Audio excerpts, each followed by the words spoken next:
I'll get with you at some point, like in the next, over probably either tomorrow night or Saturday if you're free, and then we can try, Uh, or let me rephrase that. When you're free, my yeah. evenings usually are. I might not be Um, this. I'm driving to DC tomorrow to visit family, so I'll be gone for a hot gotcha. minute.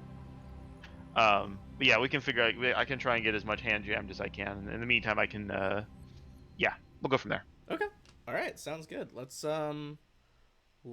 get into it then. I'll switch it so it's live and actually streaming.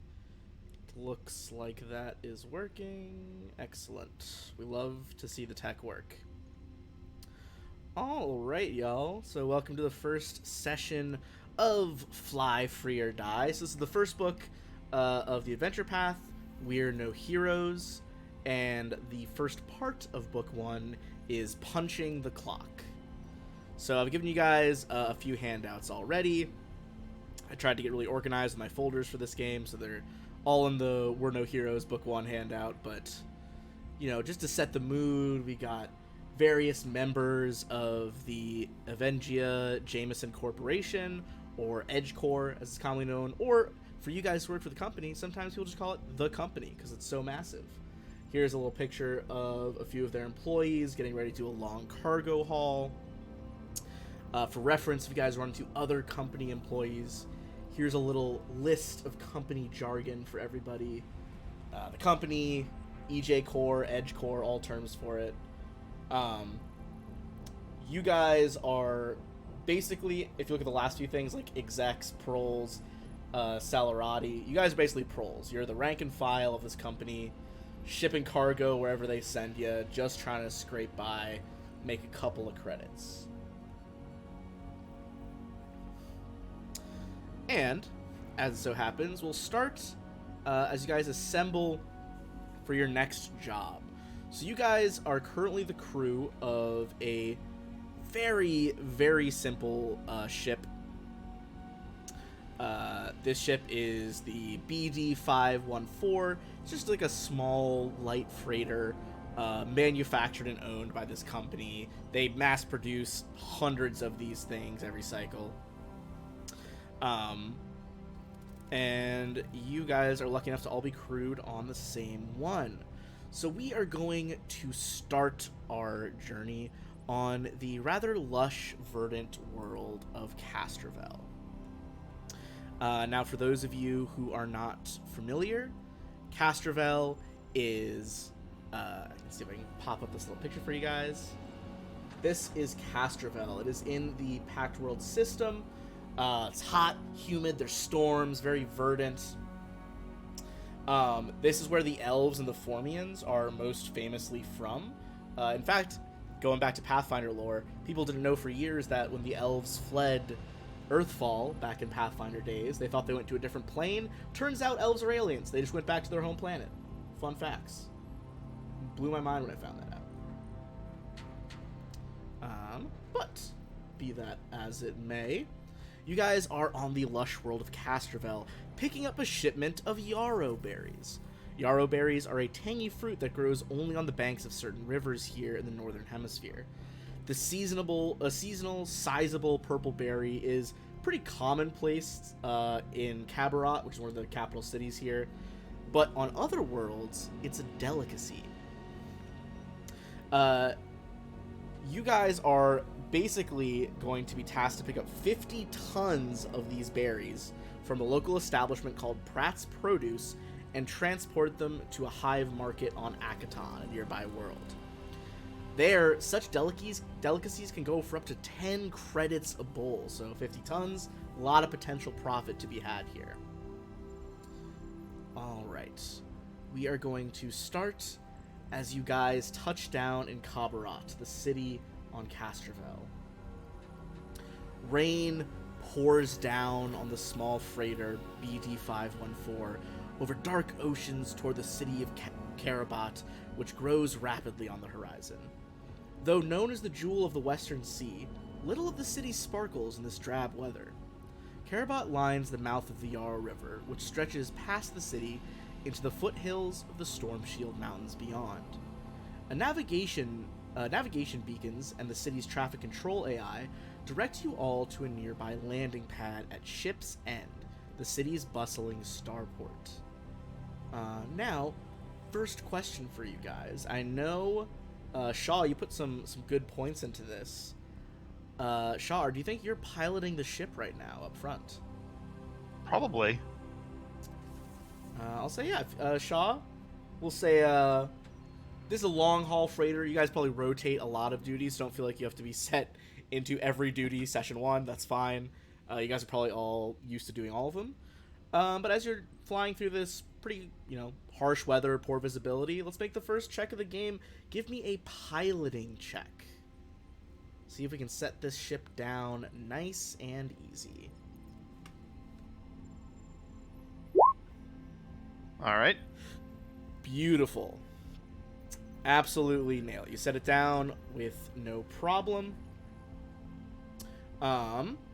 And as you touch down, now we'll get everyone else's roles involved. Everyone go ahead and give me a perception check as you land on the rainy platform.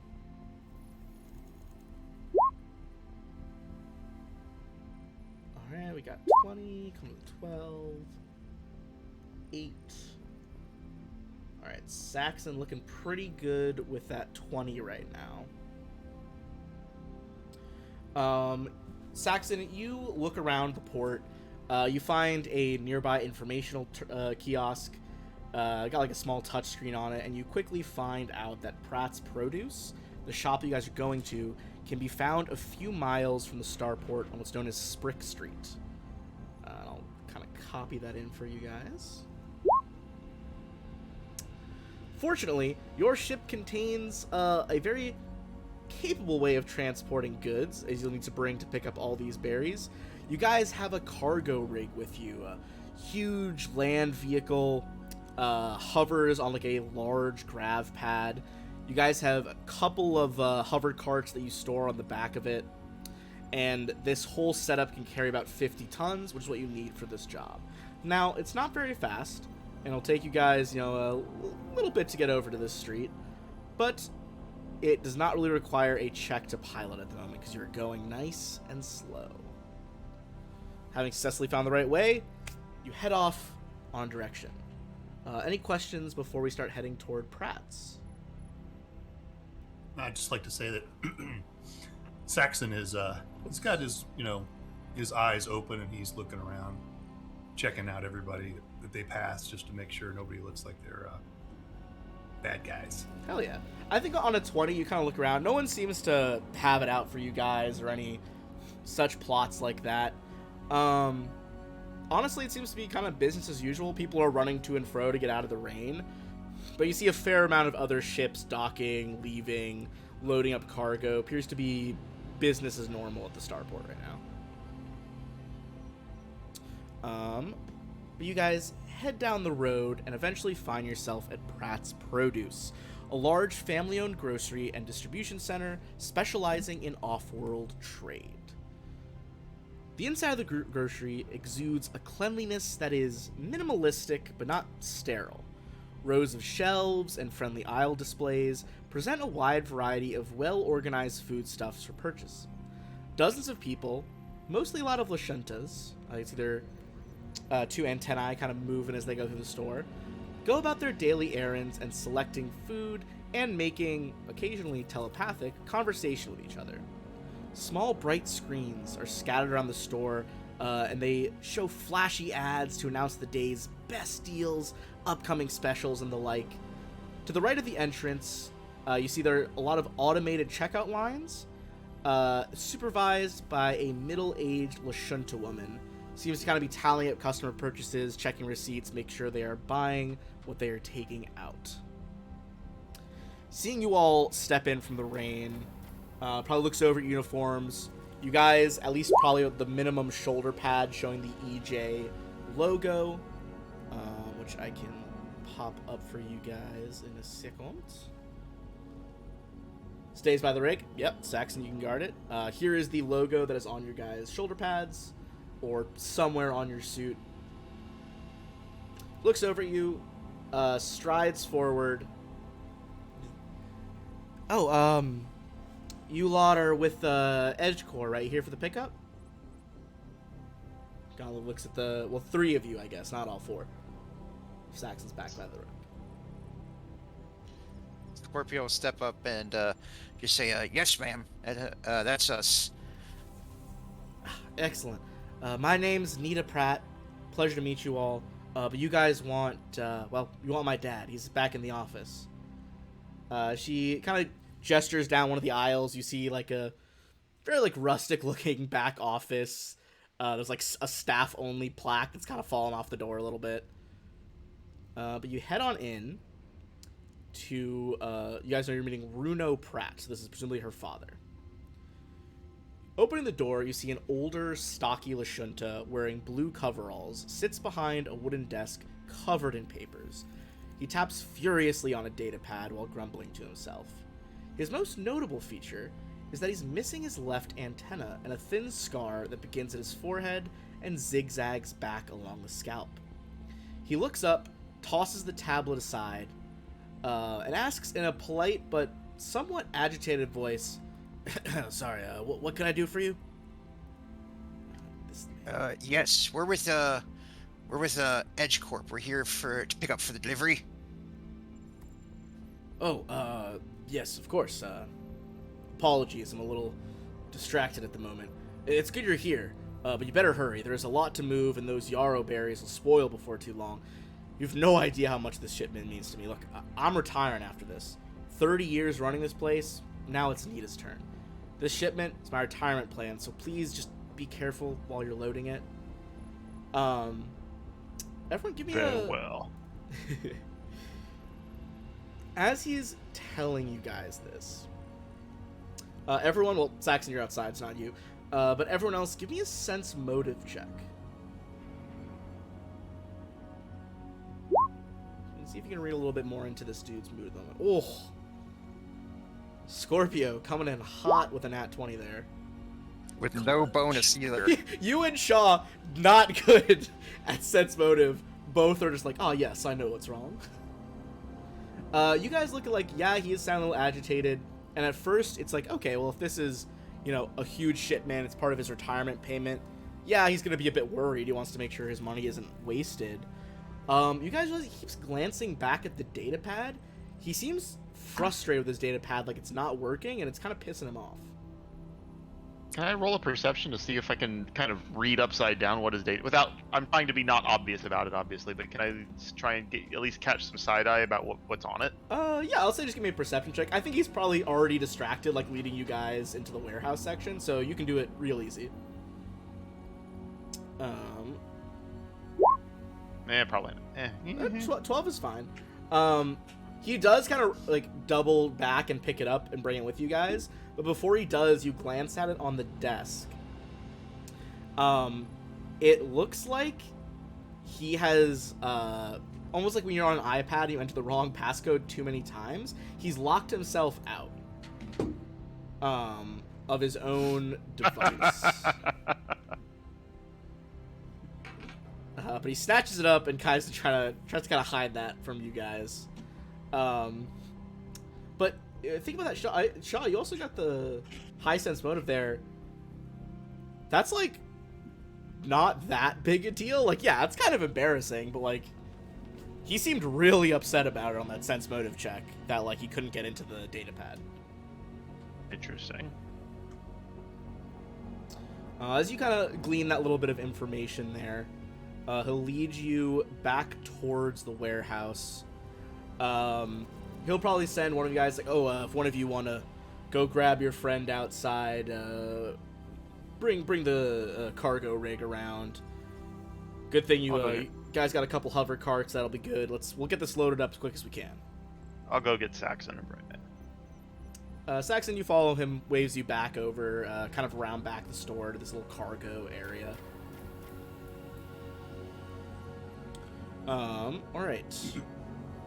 So, as you are starting to load up the crate, Shaw, you're kind of the one that saw this. Do you ask him anything on the data pad, or kind of keep that to yourself for the moment? I'm gonna keep it to myself for now. Okay. As you're loading it up, Bruno is kind of just making some chit chat with you guys. Basically, he points out that you guys aren't gonna he won't be paid for this delivery, until you guys complete the sale on Akaton.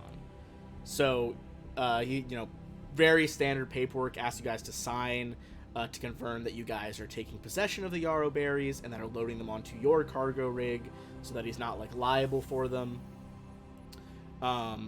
Basically, there is some 50 tons of berries packed into 50-pound crates. There's a lot of stuff here. Is that something that's sort of normal, that he wouldn't get paid until we do the sale? Or you think it's unusual? pretty normal. Okay. It's not always ideal, you want to get some of that money up front, but just the way with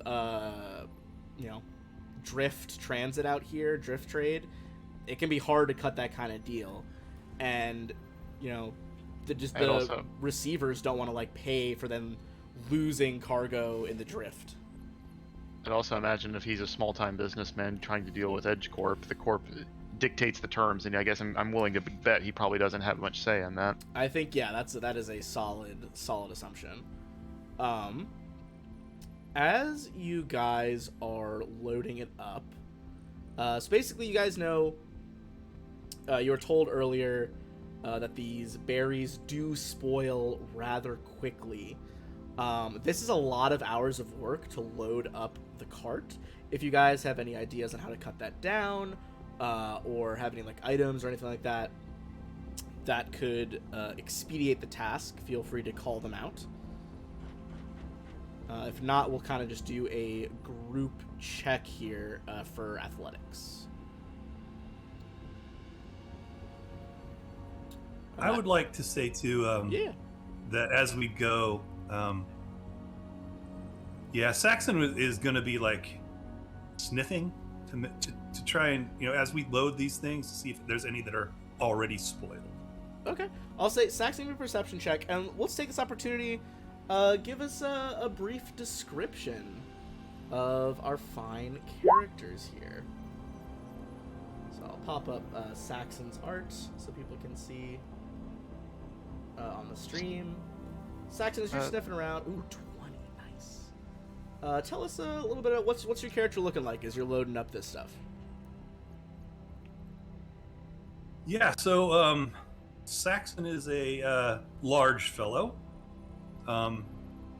It's hard to place exactly what his race is. It's kind of an unusual race.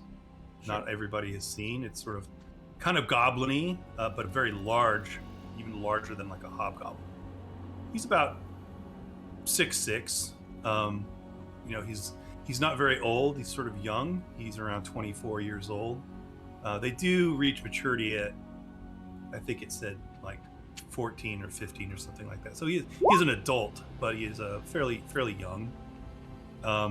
Gruff, quiet, and sort of down to business. Sort of like a black mottled with dark blood red skin, no hair, and armor. And interestingly, not a lot of weapons on him. Just a sword and a pistol. Okay, fair enough. And in perception, you got a 20. I'm gonna say that's definitely enough. None of this seems to be spoiled yet. All seems to be pretty fresh. Looks like he's kept this well refrigerated, and as long as you guys get it back to the ship quickly enough, you should be fine.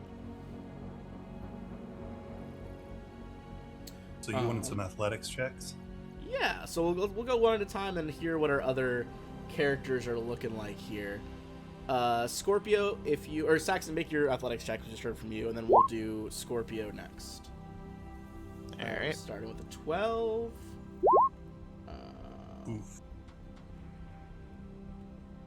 We got Scorpio. Natural 1. Butterfingers. Oof, strong start. I imagine. All right. So for Scorpio, you see him. Oh, Shaw just diving in out from the side, saves the crate that Scorpio was dropping. It's Scorpio's thanks, and then just sort of whispers is it just me, or do these uniforms just chafe in the worst possible places? You have no idea, my friend. Right. As he says that, he stands back up and Scorpio Sky is Vesk, Sure. mostly green scales with little bits of blue throughout. Big expressive blue eyes. Even though he says it chafes, he does keep his uniform as clean as possible. You could definitely tell he's been a military man for a good portion of his life. Keeps a pistol on his right hip, knife on the left, and everything he does is very practiced. Nothing is ever there are no wasted movements. Everything has a purpose to it. Nice. And whenever he's addressing anyone, he's always very polite. He's always very polite and is always very conscious of how his rank within whoever he's speaking to. All right. In that case, we'll go over to Shaw since you saved that crate from falling. We'll go over to you. Our second Vesk. I love that there's two Vesk with different aesthetics. So, to describe Shaw, he is also green, as most of the Vesk males tended to be green in coloration, with black obsidian, kind of like dark reddish black coloring on the crest across his head. Again, as you might expect from the Vesk, tends to be definitely kind of has a military bearing, but he's a bit more easygoing, I'd say, than Scorpio's demeanor. He seems very relaxed, very kind of chill. To talk to him, he's generally a pretty affable kind of guy, which belies the artillery laser that he has slung over his back currently. Valid. So, but yes, and yeah, that is Shaw. Speak softly, carry a large artillery laser, or however the saying goes. Just so. All right. And last but not least, Roland. As you are loading up the cards here, what are you up to? What's your character look like? First of all, as you can see, as he's dressed, he's taken some liberties with his uniform. He's not really the manual labor type of person, but he's gonna try to help anyway, and he's gonna cast Psychokinetic Hand just to give a little extra push while Nice. he's more supervising. But I'm gonna say that definitely is gonna cut down on some of the work here as you're using magic to help push things along. I'll still roll that athletics though with my no bonus. Strong start. Ooh! Strong start from the group. 2 nat 1's the athletics check.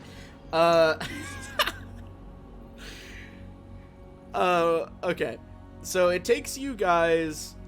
The magic did speed it up a little bit, but it still takes you guys about 10, 12 hours to load everything up. Again, there's like 50 tons of stuff with only like 50-pound sections, essentially. I think after a while, Runo Pratt like comes back out and is like, oh, you guys need like a hand, or... Perhaps. He'll get some of his employees to help you guys like finish up the last few boxes. Yeah, give us a hand, man. He's just like, I thought you'd be fine. Yeah. But closing down the store for the night, thought I can bring some employees out. Going back to Shaw, you see that he is like still futzing with his fucking data pad. Like if it Interesting. like, and you saw before like the timeout. Let's say the timeout was like 10 minutes before he could enter the password again. That should have obviously like already passed a long time ago, but he's still not into it. I still think I probably wouldn't want to nose into it, but it's definitely piqued my interest. All right. Yeah. As you guys, Oh yeah, that's right. I would say after probably we're finished loading at some point. I think if I haven't made a remark about that, I will probably as soon as the employees clear out. Okay.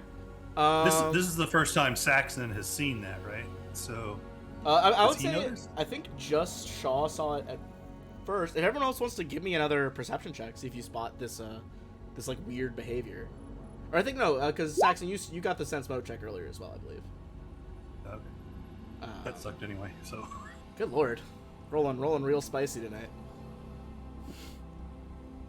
Anyone else can make a perception check as well if they would like to. If Roland or Scorpio Sky wants to see if they notice it. is open to the group.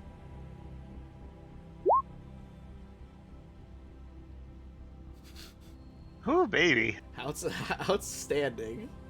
Good God. Level 1, bitches. Level 1. Level 1. All right, we'll ignore that for now. As you guys finish, you feel his guys finish loading up the last few crates with you all. And he's like, "Oh man, this is glad y'all are taking this inventory off my hands. I need to file the change of ownership paperwork for once you all get this money. I can transfer it to my daughter, the business, but he taps the back of his tablet as his crew walk away. He's like, I don't want to show it in front of them, but honestly, I can't get the damn thing to work. So annoying."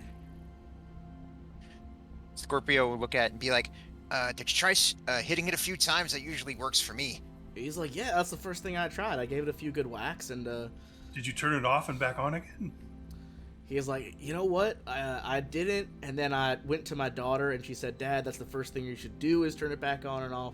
So after I'd already given it a few whacks, then I turned it on and off. But it still didn't help.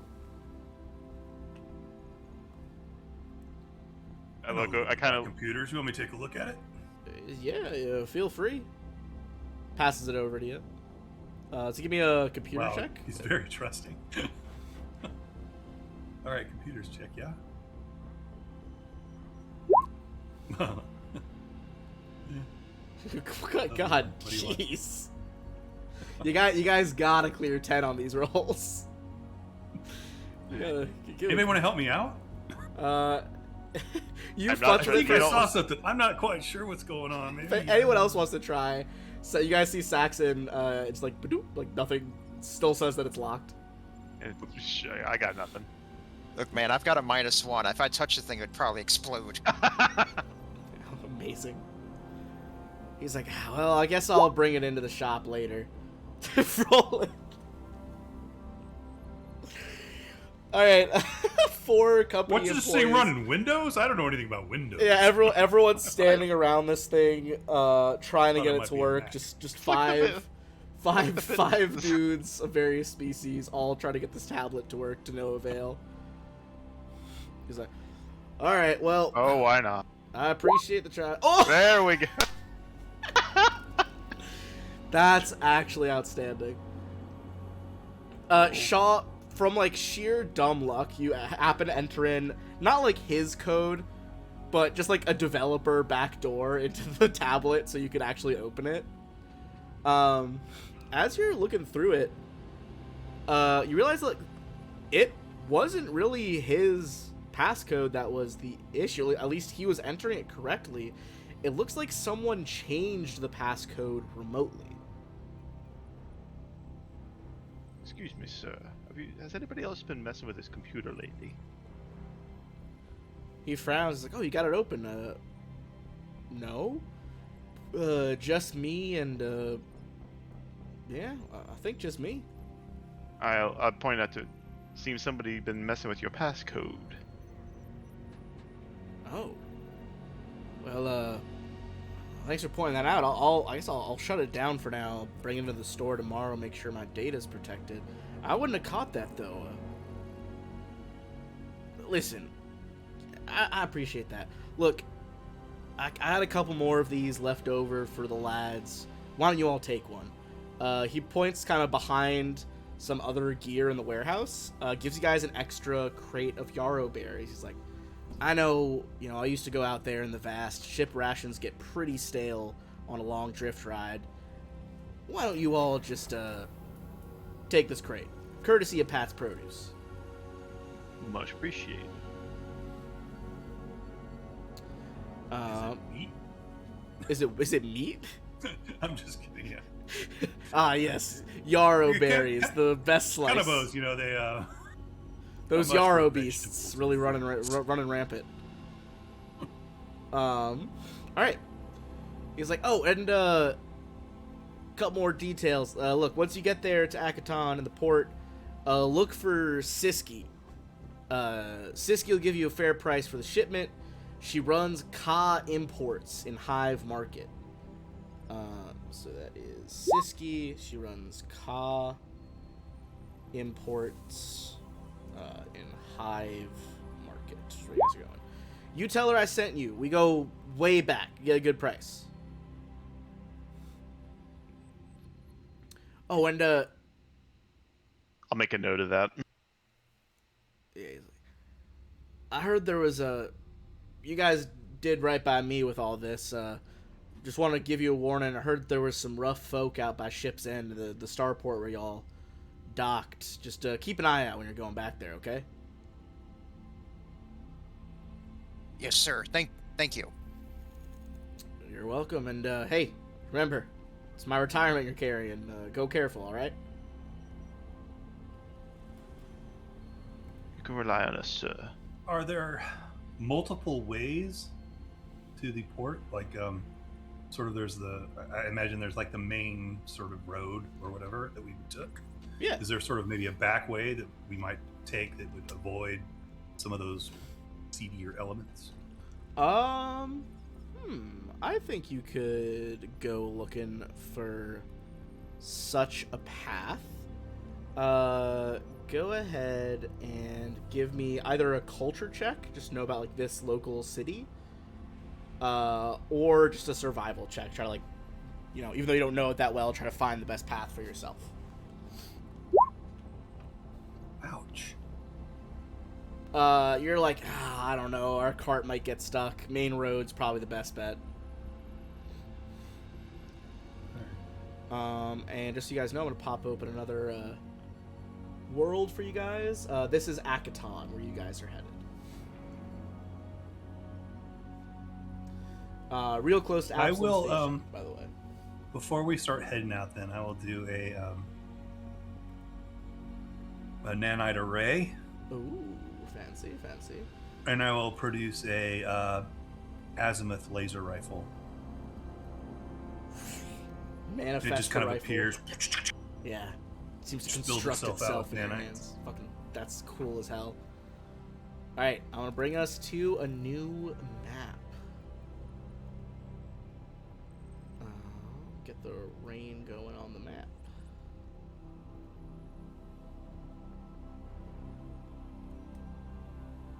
Alright. If you guys want to drag your tokens on, you are coming in from the right side over here.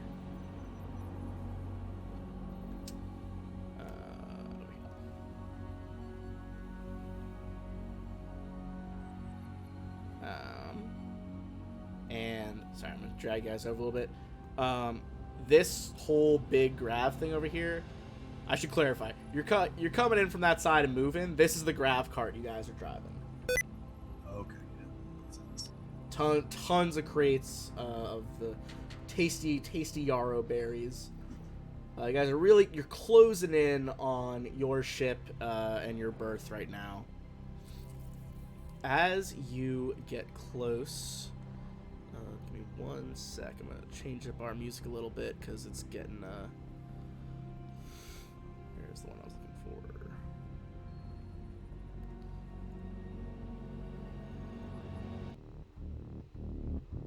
Getting to be in a more busy place. There's workers going all over the place, ships taking off into the sky. The city is constant buzz, spacecraft humming, nearby docking facilities. Individual transports zoom overhead while merchants and crowds of tourists chatter. The rumbling engine of the cargo rig below you merges seamlessly into the urban symphony. As the spaceport comes back into view, up ahead, an old woman pushing a cart across the street yelps in alarm as her cart tips over and rusty tanks of petrol tumble out, scattering in every direction. Traffic stops and drivers in nearby vehicles shout, but the old woman ignores them. Instead, she walks slowly to one of the rolling tanks, picks it up, and carefully cradles it in her arms as she starts to return it to the fallen cart.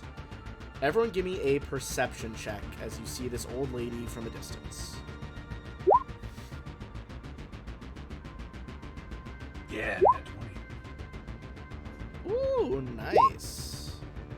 Somebody can roll in the double digits. All right. The numbers have been abnormally good tonight, and I don't like. It feels very strange. Shaw, you look on a 16. You realize that this is not an actual lady. This is a construct that's been put together as a facsimile of an old lady pushing a cart. Scorpio Sky on a nat 20. This immediately gets your hackles up. You think like, oh, this is setting up.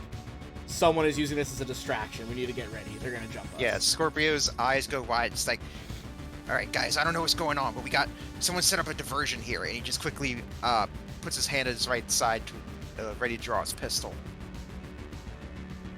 All right. Shaw's gonna unholster his heavy laser then. All right, you guys ready your guns, and seeing that they have now lost the element of surprise, you hear a voice from a nearby rooftop. Ah, the Longshanks got through it. All right, got 'em, boys. We'll do it the hard way. And you guys see a goblin clad in rusty-looking space armor, ready to jump down at you guys from a nearby rooftop. In fact, as you see him, you hear loud whooping noises from all around you. See a couple more of them start coming out of nearby crates. Saxon sees that they're little goblins and he spits. Ugh. Pieces of shit. Let's get him. Now we will roll for initiative. Don't forget to click your token before you hit initiative, and it'll auto put you in the order. Ben, I don't have initiative in. Oh, actually, wait a minute. I think I have that on my sheet. If not, we can adjust it. It's all good. Alright, gotta roll for my goblin sneak thieves and the jump bot. Remember when my initiatives were like 30+? Yeah, dark days for me, to be sure. Pepperidge Farm, remembers? Oh wow. Nice. Shaw's getting it. Roland's getting it. Alright, we got everybody. It's time for combat. Shaw, it's all you. You got the robot woman coming in here, one goblin ducking the crates over there, one behind the box below you, and one up on the roof. At first glance, doesn't seem like the old woman robot has like any guns or anything, but you can see that all three goblins look like they have like a semi-auto pistol pulled out. Okay. All right. I mean, if so, the woman has no obvious weapons then, or the bot, I guess. Doesn't appear to be. Actually, you know what? You did get a nat 20. Or Scorpio Sky got a nat 20. I think Scorpio could have called out. It looks like that Prometheum. That's 40k. Ignore me. The like cans she was carrying with her. You can see that they're feeding into her chest like a reservoir. Well, I don't like that. Do with that what you will, but yeah. I think either way, I'm going to try and clear us a path. All right, so I'm gonna level my artillery laser at her and open fire. Hell yeah. All right. Find the stats for this real quick. Sorry, I'm gonna have to hand jam this. No, you're fine. I'll have your stuff 4, pulled all up right. too if you need to. Yeah. So D20 plus 4. This is with your laser, right? Artillery laser straight to the face, hopefully. All right. So this will be against her EAC because it's an energy weapon. That will absolutely hit her EAC. All right, so damage is 1d10. All right. Go ahead and roll that 1d10. Whew! Big damage right at the back. She looks like she is almost bloodied immediately, like almost half health from one shot. As you just, boom! One of her arms gets blown off by the artillery laser. You see sparks shoot from her shoulder as her like kind of lifeless eyes just swivel to look over at you. I think after that blast, very evident, this is not a very well-constructed bot. The goblins definitely cut some corners. You still have a movement if you want to go Bottom anywhere. feeders. Can I use the movement? I don't know if, I mean, the truck is immobile, right? I can't try and get the stuff out of here. You could try to like floor it, but you think that would put the cargo in danger. Okay, then. But from your See here. platform, it's only like a 5-foot hop to the ground, so you wouldn't take any damage. Okay. I'm going to try and move. Let's see. So I have 30 feet. So I can go about 5. I'll move to about here. All right. So that way I can at least be in a position in case the goblins start trying to move and get after the crates. Hell yeah. All right. Tossing it over to Roland. Oh, I need to Roland. mark my ammo. Thankfully, it's a pretty dark and rainy day. Your eyes do not need to strain themselves. What's your play?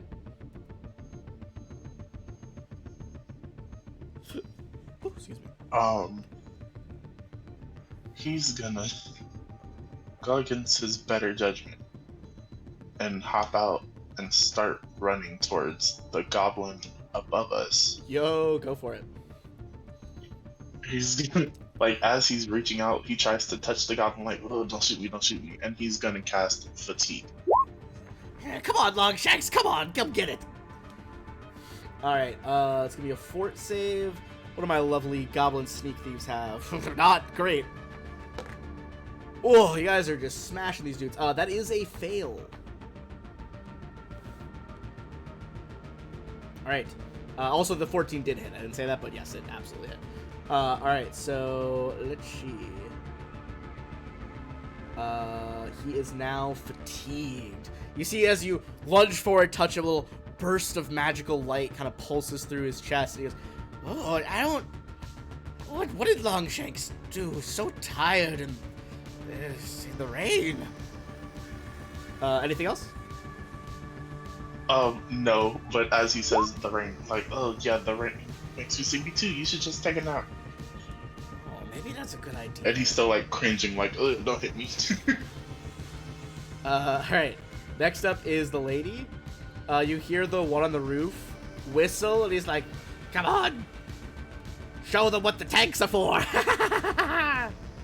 You see the lady throws down her hand cart, bends down, and just in like a dead sprint runs for the front of your truck, clambers up onto the cab. And you see her jaws, a bolt falls out as it clanks open. You see the liquid bubble up, and you realize that she is basically lighting gas on fire, just like straight gasoline, and breathing on you, effectively making a really janky-ass breath weapon. So Saxon and Scorpio Sky, give me reflex saves.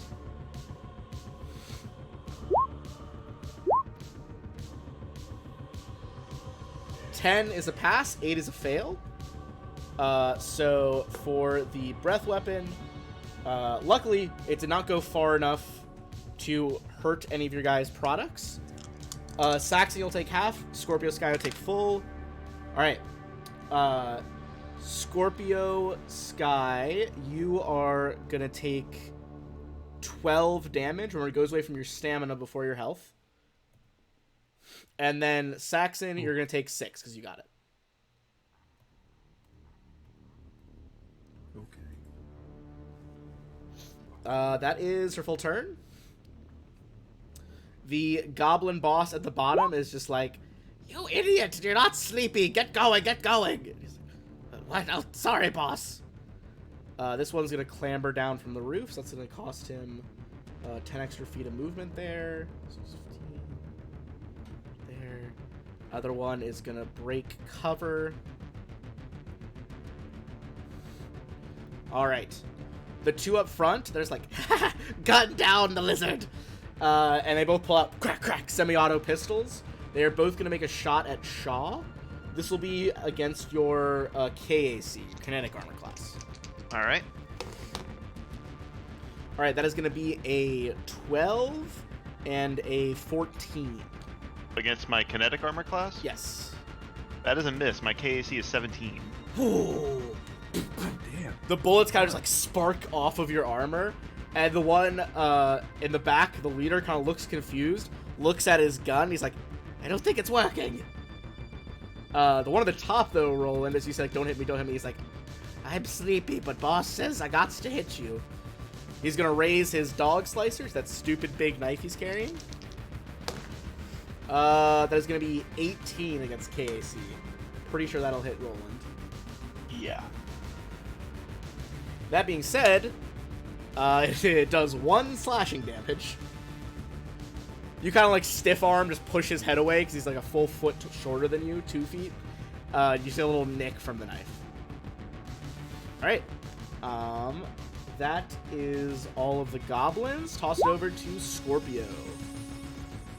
All right, Scorpio's just after getting a bad hit from the fire here, just sort of like regaining his thoughts, just sort of looking around, scoping out the situation. All right, and his pistol drawn. Seeing our buddy Roland is in melee here, and he's got this one distracted. I'll go ahead and take a shot with my pistol at this one here. Nice. Dives into Roland with the knife. You bring out the gun, look down off the cart. Go ahead and make that shot. We shall see if we connect. I would say it's not overly difficult, but you guys have not been rolling great anyway, so... Okay. Crazily enough, that's against his KAC. His KAC is normally 11, but he is fatigued, which is lowering it by 1, thanks to Roland. Awesome. Looks up to Gotta you. take advantage of those debuffs. Yeah, tries to like sway behind cover, and you're just like, nope, boom. Get him right in the arm. Every point matters, shot. guys. Let's go. That appears to be most of this goblin's health. He looks real bad after that. All right, I'll go ahead and all right. So that's attack action. So I'll go ahead and then take some movement here. Yep. 10, 15. Jump down off Sort that of cart. jump down, and then just move to sort of like take cover over here. And all right, yep. I'll go ahead and pass the turn. Nice. All right, Saxon, over to you. Okay, I will guarded step back Right. over here. Cautiously back up on the And- cart. Take a shot at this old lady. Yeah, here, I'll pop up her art again. I really do like her, like, crazy goblin robot art. There's like, yeah, she's a Lashunta, but then you're like, oh no, she's definitely not a Lashunta. Oh my god. That absolutely hits for another 8. Is she vulnerable to fire? Give me 1 sec. Okay, she's not vulnerable to fire, but between that and the last massive gunshot that hit her, she is barely up, much like the goblin up top. As this shot, boom, burns a nice circular hole through like her lower abdomen. You can see a bunch of wires sticking out. She's like, oh, help, old lady. And the guy's like, she's glitching again. Toss it back to Shaw. Shaw, you are in a target-rich environment that'll send all 4 directions from you, basically. Yeah. I think, though, considering what I saw of the breath weapon, because I would have seen the... Considering the goblin shots bounced off me while the lady's belching fire, I think I'm going to finish that problem off. You know. Yeah, I would say if you want to, I'll say a free check here won't take an action. If you want to make either a physical science or perception check, see if you can get a better read on what the fuck that breath weapon is doing. I Nope. have no idea. Holy okay. you guys have rolled so many nat ones this session already. We're barely an hour in. We're just rolling in nat ones. Yeah, you're not That's sure. my- She could blow up. Who the fuck knows? I mean, I don't... Actually, well, fuck it. I don't know. I've made my decision. Go for it. Alright, yep. Again, second shot straight to the chest. All right. You lined up the shot for her. Let's see that roll. Oh Nope. my god, dude. There we go. This is this is the point where I feel I'm always legally obligated to point out 2 nat ones in a row, 1 in 400 chance. Yep. Ben, Ben, you have seen how I roll with my Doom sight. I It's guess, not- yeah, that's true. I didn't think your Warhammer luck would carry over to Starfighter, but here we are. Alright, does that short the battery out or something? I don't know if there's No. critical Your failures or gun's still anything. fine. Doesn't jam or anything like that. But you do. I think in that moment you go to it, you panic as you realize oh, I just fully turned my back to 2 goblin sneak thieves, and it causes your shot to just go way up wide. All right. Well, that was a fun turn. You do still have movement if you want to not be right next to them. Your call. Or if you want to set a pick as the big Vesk, that is also not. Just be in their way. I'm going to stay where I'm at because I feel like at the same. Yeah. I think he might regret this decision. I think thus far he's not afraid of them. All right, fair enough. And he doesn't want them getting at the cargo. Roland, tossing it over to you. You got a fatigued, mostly dead goblin in front of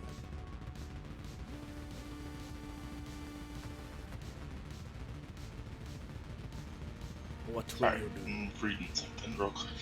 Nah, you're good. We're all familiarizing ourselves with the characters and whatnot.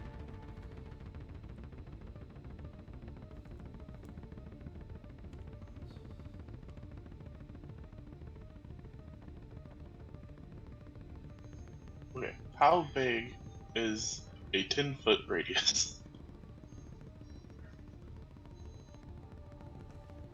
10-foot radius? It would be from the corner near you. It'd be basically 2 squares in every direction.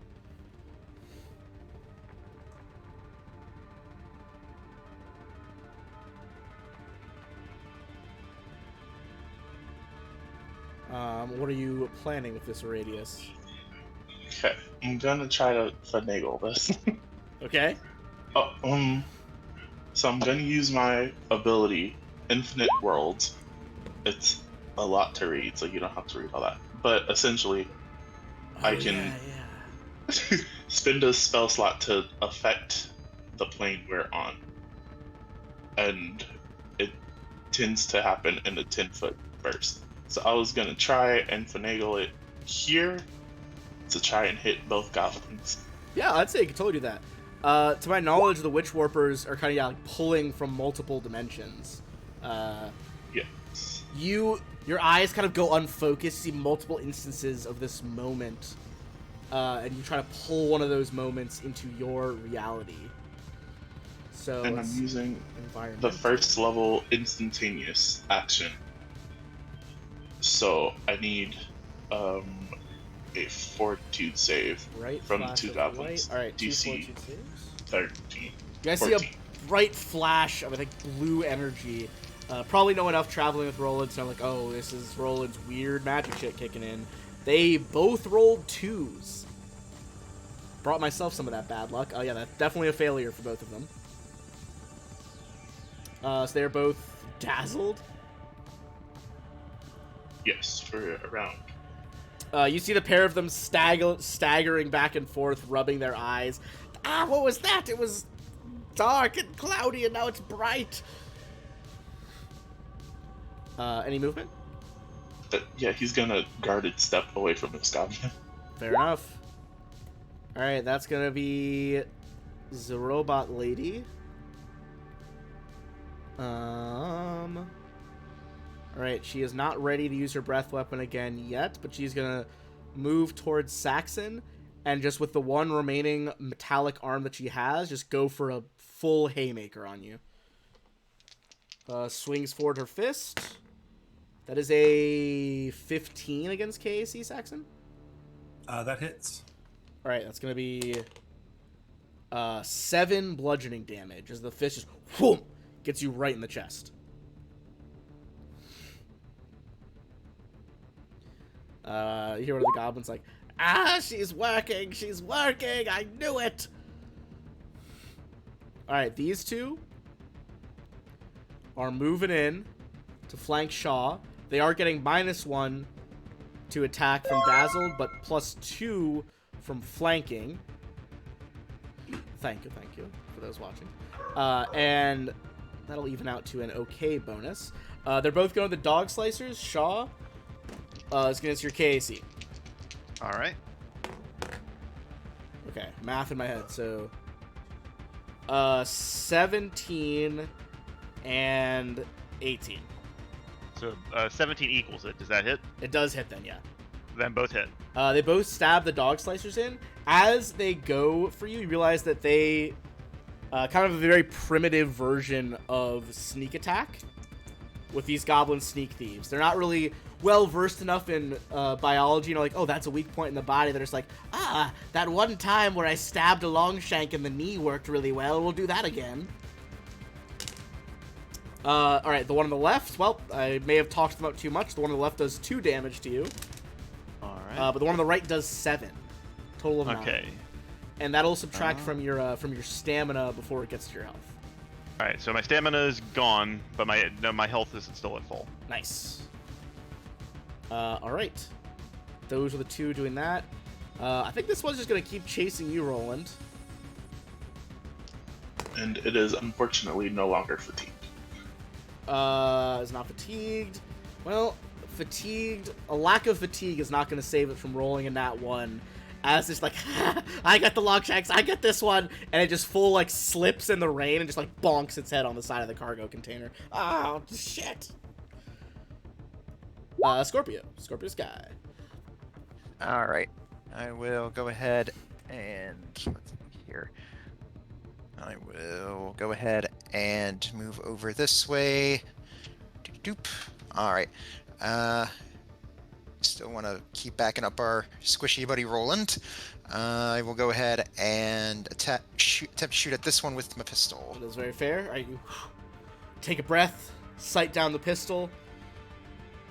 Let's see if we can hit that sweet KAC.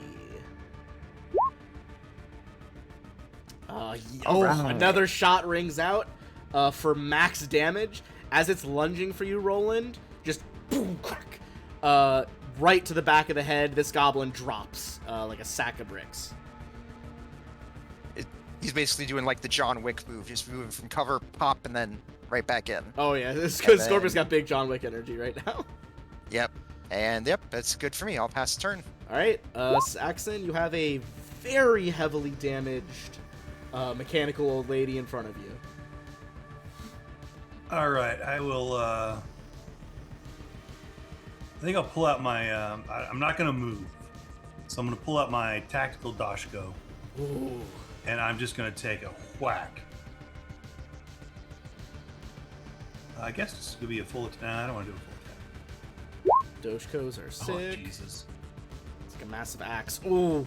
She brings the one hand that she has left up and just like a metal vice grip grabs the shaft of the Doshko and just like doesn't let it go any lower toward her body. It's like, not. Treat old lady good. I'm not going to move. I'm just going to stay right there. All right. In that case, Shaw, you got a goblin on either side of you. Both of these sneak thieves have not been hit yet. Okay. Staying on a flank isn't great. How about, is it an action to switch weapons? How does that work? It is, at this point, it would be your move action to do it, I believe. So you couldn't do that and then also move. All right. And what's the issue with a guarded step? You could do that as a free action. That still works weirdly. You could guarded step and pull something out, because technically those are different actions. Okay. I guess here's the last question: is there anything stopping me from just using my gun at point blank range? It will provoke an attack of opportunity.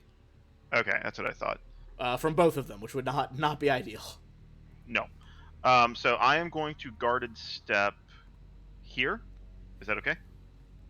Yeah, that works. I will use my move action to put away my artillery laser and grab my assault hammer. Such a good word. All right. Clatter. I think at this point you'll be able to switch for it. I think you have to drop one as a free action and pull the other one. I would then I'd have to drop the laser. I'm way too close. Yeah, you drop the laser, kind of little splash in nearby puddle, pull out the assault hammer. All right, and runs. And right across the face. Boom. Bring it forward. Go for that swing against his KAC. Oh, yeah, that'll absolutely do it. Go Alright, ahead and roll so- damage. I think it's a d6 for the hammer, if I recall. Oh! You drop the gun in the puddle, pull out the hammer, and just bury it in the top of this thing's head. Its eyes go crossed, and it just drops as its skull gives. That's my turn. One hit, one kill, baby. All right, Roland.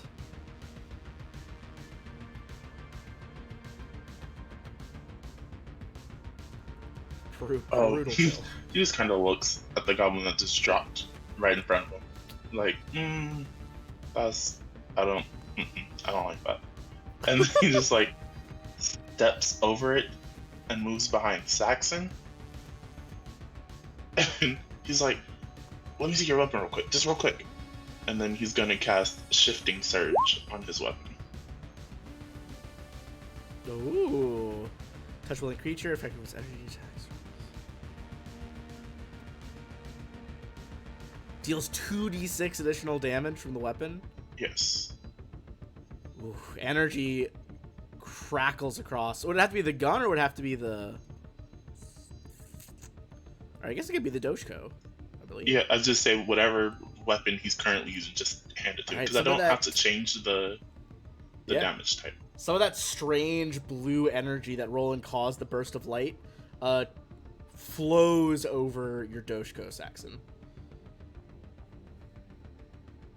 But actually, I will change it. Since he's fighting a robot, I'm going to change it to electric damage. Or shock damage, whatever it's called in here. Fair. Alright, that'll be the robot then. What is she gonna do? Alright, she has a chance here. Ooh, can she get all three of you guys? Hold on. Yep, she sure can. You hear the bubbling of that, like, liquid from her chest go up. A kind of pilot-like catch, and then she breathes forward another cone of flame.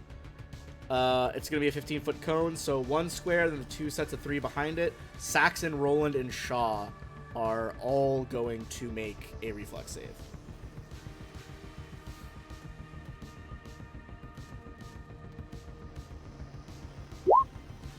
Nope. Yeah, Shaw's not going to do it. Alright, Saxon and Shaw fail. Roland, that is a pass. So, Roland, you'll have whatever this is. Wow, really low roll on 2 dice there. Alright. Shaw, Saxon, you guys take 6 fire damage. Roland, you take 3. That is her full turn. You guys see Saxon staggering back, almost falling off the cart. It's not looking good. Only one goblin thief remains. And what will he do? He sees that you just crushed one's head with a hammer, and that one got shot in the back of the head. He is going to try and full dip out of here and start running for a nearby alley.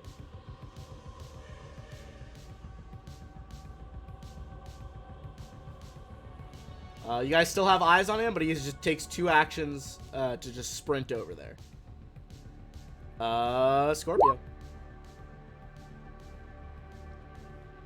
Alright. Alright. Seeing that the robot lady here has just attempted to immolate my friends, I'll just go ahead and move over here. Get a better angle. Alright, now we'll go ahead and attempt a shot at her with my pistol. Alright, go for your shot.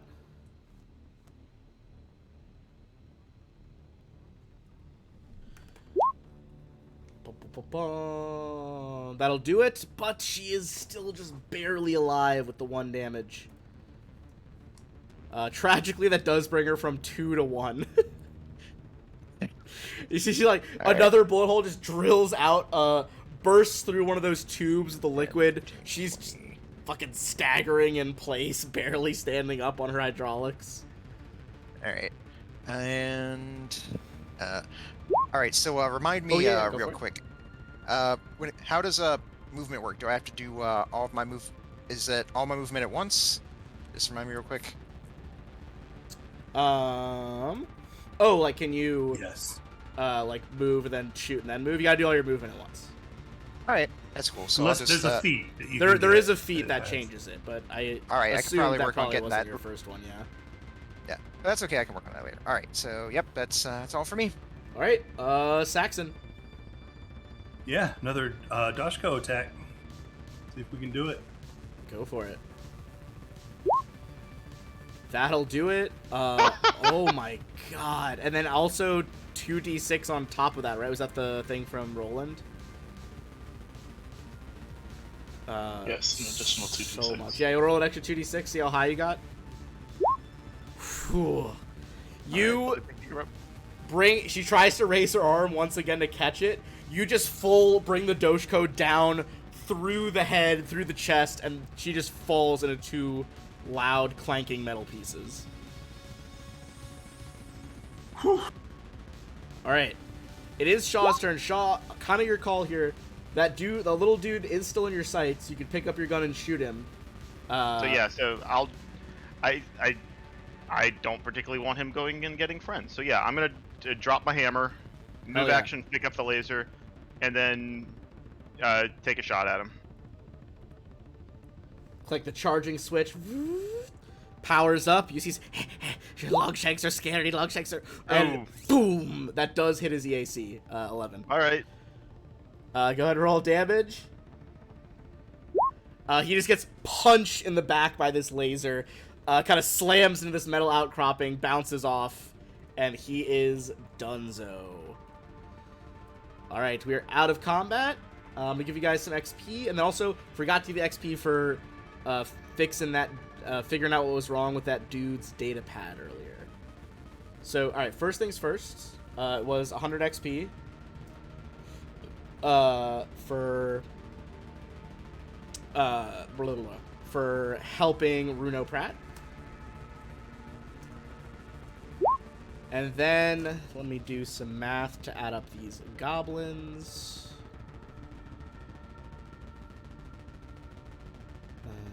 And the construct as well.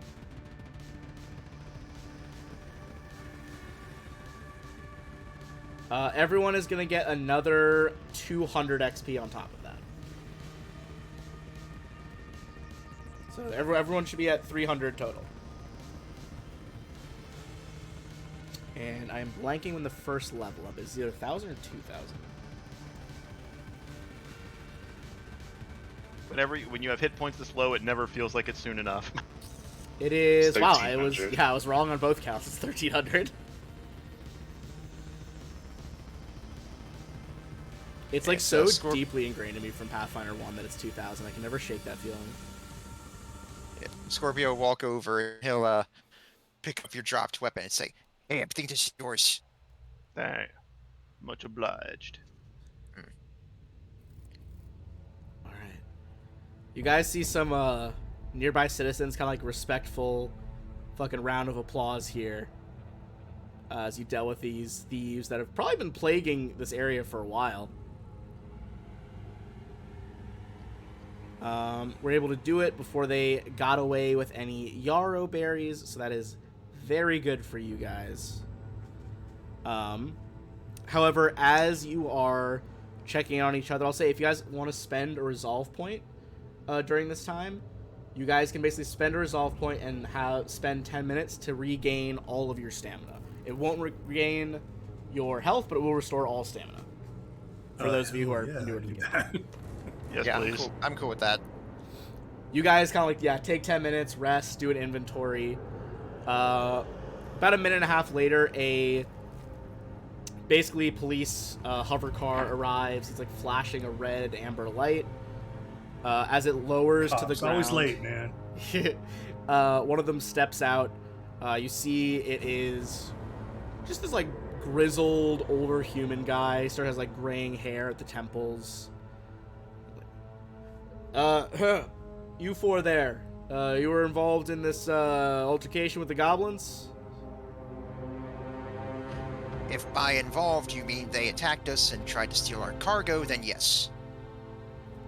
He kind of raises his hands, defensive, like, alright, fair enough. Listen.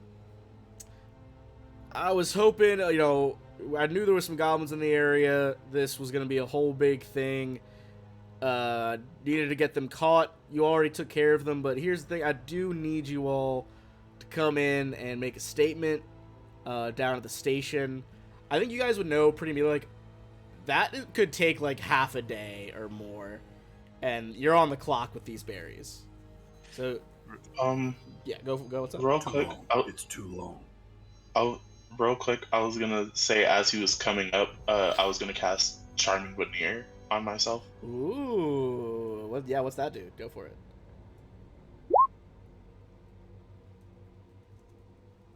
Pull Cosmo threads. Little blue threads drift from these alternate realities. I'd say absolutely have time for that. And as he's saying this, knowing that we're on the clock, Roland's gonna interject, like, I'm sure you don't need all of us. I'd be happy to come in and fill out the report as swiftly as possible. We don't need to bother with all 4 reports of the same thing. I can handle it. It's no problem. Give me a diplomacy check.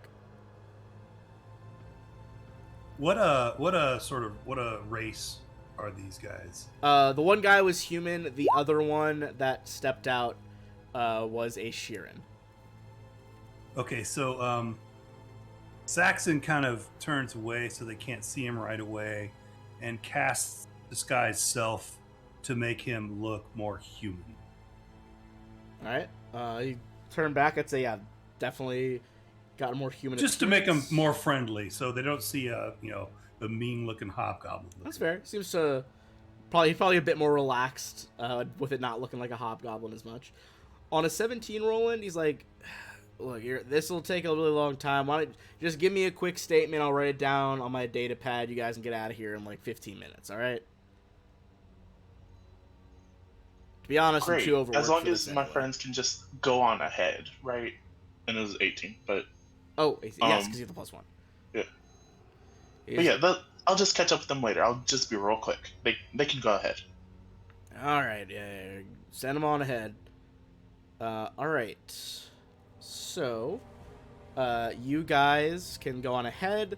It means you can already start loading up the BD-514 cargo freighter with your crates of yarrow berries.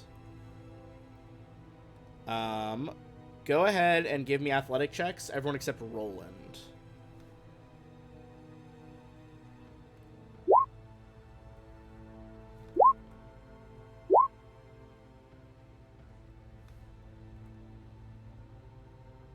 Having 2 Vesk on the team has its uses. Goodness gracious. Alright, the Vesk just smashed this. Could have taken you upwards of like 16 hours in the bad conditions. You guys managed it in about 8, about half the time.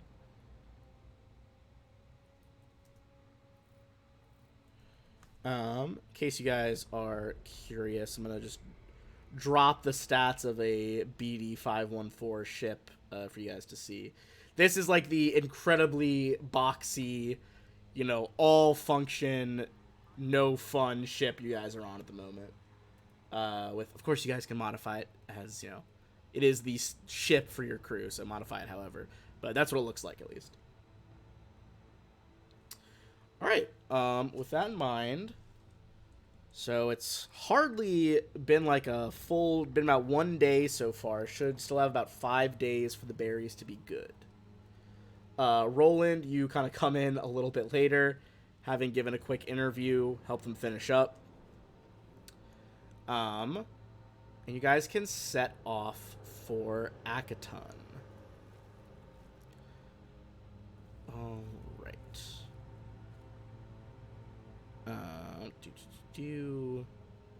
So, as you guys are plotting a course towards Akaton,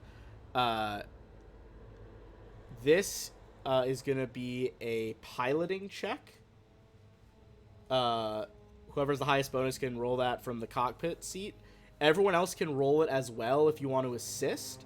The higher you are, the lower the chance that this will take too many days in the drift. Mine's a +7. I think that is the highest. And it makes sense because I think you're piloting it in before anyway. Yeah. So yeah, But I will definitely take help from the rest of the crew if they want to chip in. yeah. Yeah, sure. All right, Saxon will give it +2. +2 from Scorpio. Oh my god. Yeah. So you guys very, very easily, while feeding data to Shaw from various consoles, find the quickest route through the warp. Through the drift. You guys are used to shipping through these lanes, and clearly it has a skill you've almost perfected. Because of that, I am going to roll a much smaller die for how many days you are in the drift. All right. With the reduction from what you guys did, it'll only take you 2 days through the drift, leaving you 3 days to deliver the Yarrow Bears.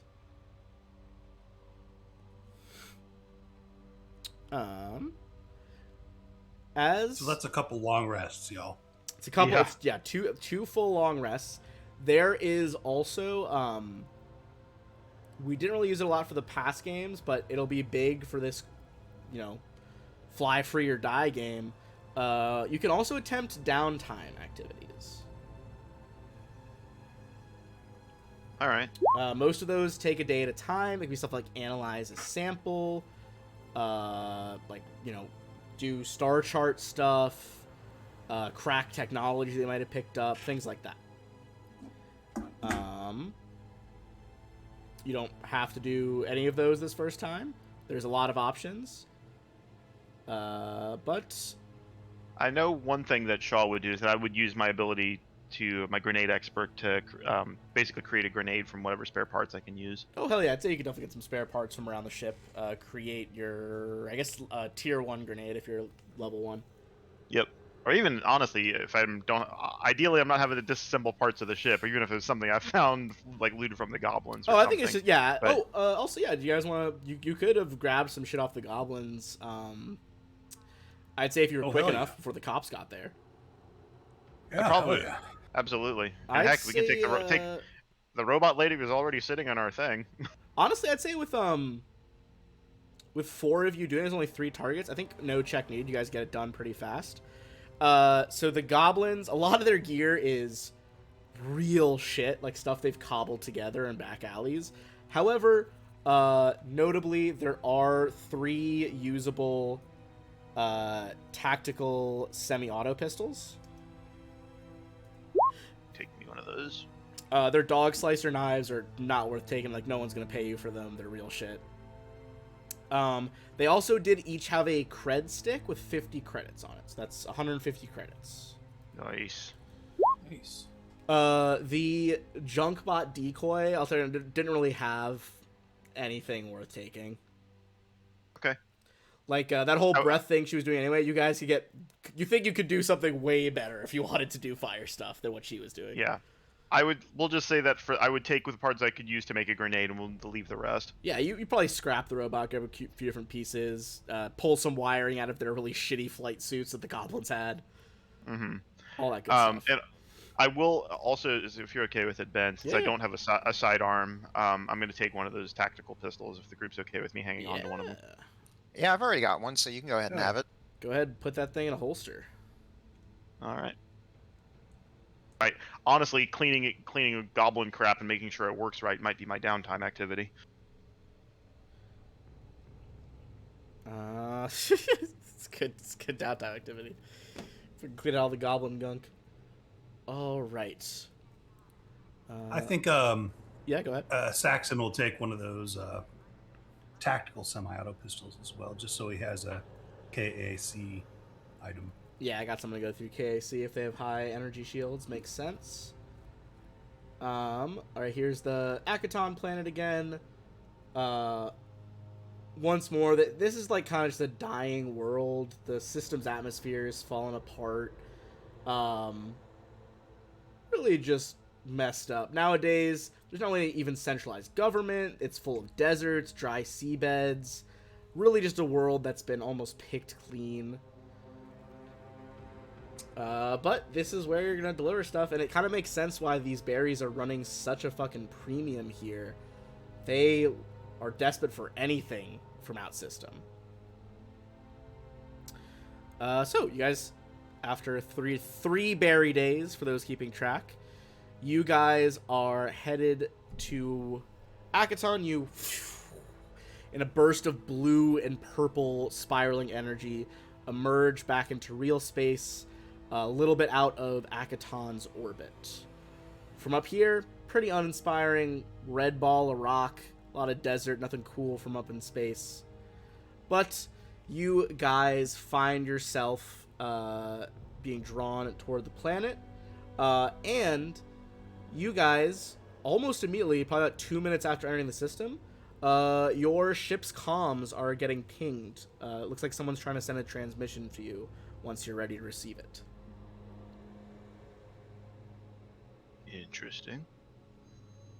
And I think you guys would recognize, Roman's like, gonna cast Charming Veneer again. okay, you guys Charming Veneer. I think you guys would, like, know the, like, identification code. It's clearly someone from the company is calling you. All right. If I'm up front, I would probably ask everybody else to join me, and then I'll pick up the comm, if everybody else is okay with that.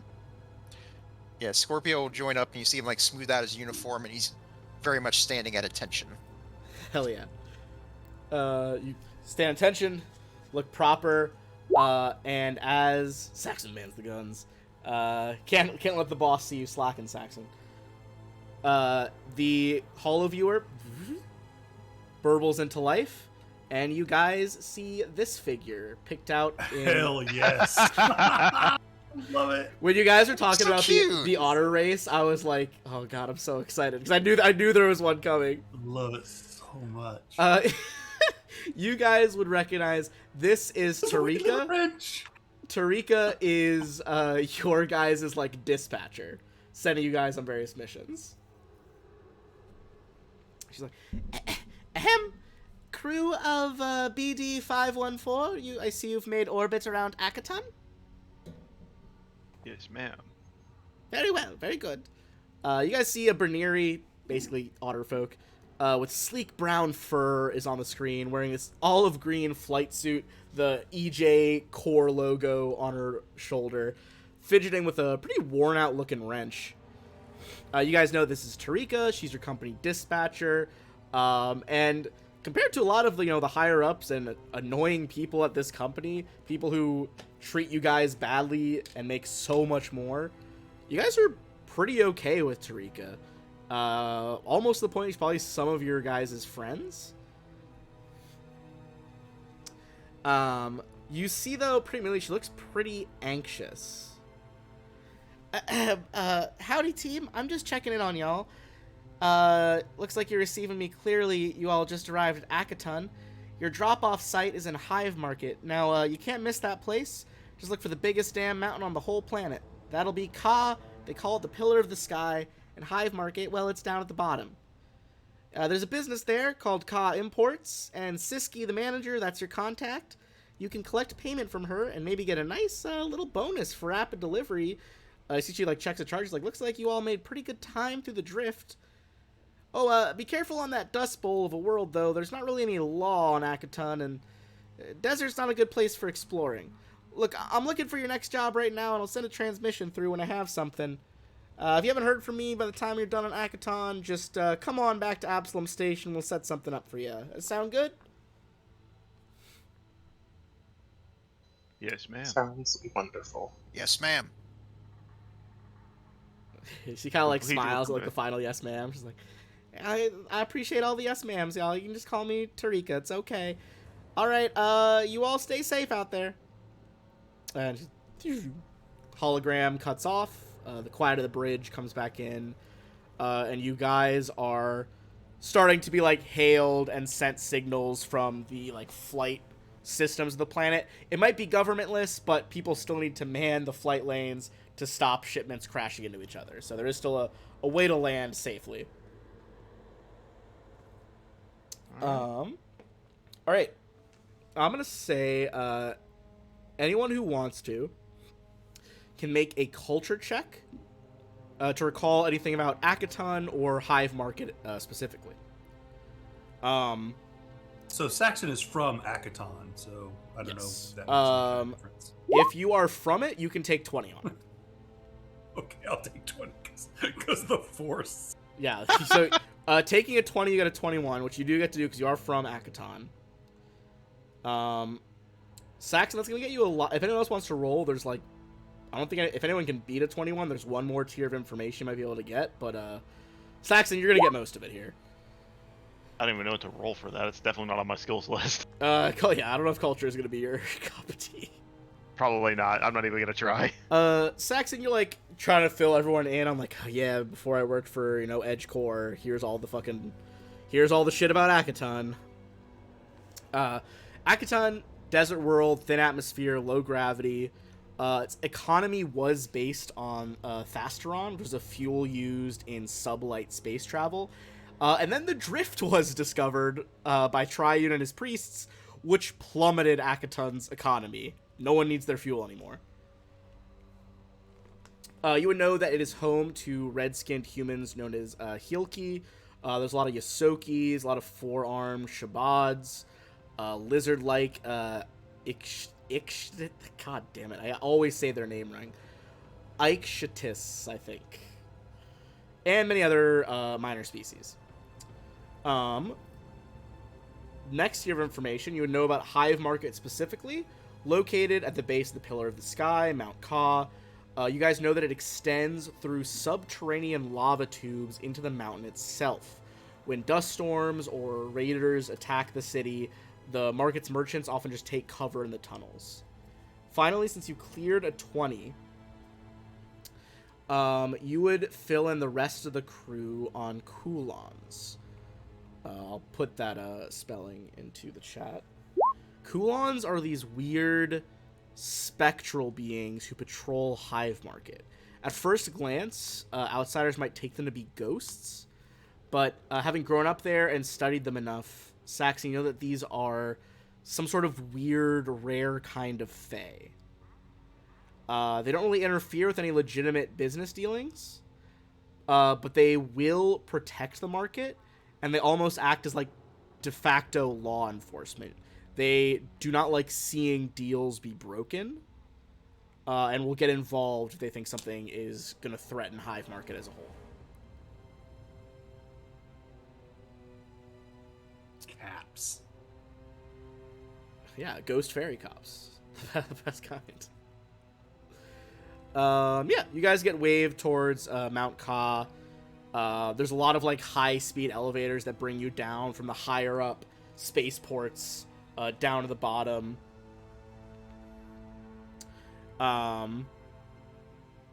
As you guys land, you can choose if you wanted to bring your giant like hover vehicle into Hive Market, but it's a bit conspicuous, or you can just choose to walk through. What do you guys think you would do? Because you want to, in theory, at least secure this deal before you unload like precious cargo. Let's walk down before we start on. I would want to secure the deal before we unload everything, if everybody else agrees. Yeah, especially considering like how unsavory this place is. We don't want to be walking around with valuable cargo out in the open. It's a fair bet. And if we Saxon can maybe will sort of guard the ship. Yeah, you can post up on the ship. You would be a little bit far away if something were to go down, though, from their meeting. We don't want to get it stolen either. It's fair. I will say the docks, like, you don't think your ship's going to get stolen. It's not that bad here. Okay. Well, it's more like if there's not, it's kind of like there's no legitimate government and things are probably like a fucking racket here, but enough criminals have established a system that it does functionally work because there's more coin or credit, I guess, to be made in, shipments than just repeatedly stealing ships. All right. So, yeah, you don't think it's safe for nice reasons. More safe because they want to rip you off in other ways. looking for the long con, not the smash and grab. Yeah, exactly. All right, so you guys are looking for Ka imports. I would say go ahead. You can either make a diplomacy check to just like ask around these kind of sketchy natives to see where it's at, or a culture check to find out where it is. One or the other, really. The diplomacy wasn't high enough, but the culture is. Saxon, you find the route to Ka Imports pretty quickly. Okay. That was a diplomacy check from me, but okay. Oh, okay. Right, we go. You guys, those of you trying diplomacy, you try to like get some of the people to talk to you, and they just like either tell you an outright lie or just kind of like wave you on, like if you're not buying anything, get going. Saxon, you catch some of the lies in time, like guys, and it's this way. You guys are directed toward Ka Imports. You know, it's this large, square, 3-story building made of like local sandstone, these crazy oval windows, a double wide door up front, and a loading area in the rear away from the main street. As you guys approach, you see a lot of the building's metal parts have like long since rusted over, and no one's really cleaning them. You do see a neon blue sign that reads Ka Imports, kind of flickering. However, you also see a new sign leaning against the building. Looks like it's getting ready to be hung up over the original sign. The new one says Ichihara Imports. Business seems to be closed. The interior looks pretty dark. Who wants to give me another? Ichihara. Have we heard that before? That's what I was gonna say. Give me culture checks. Even know what the fuck is that?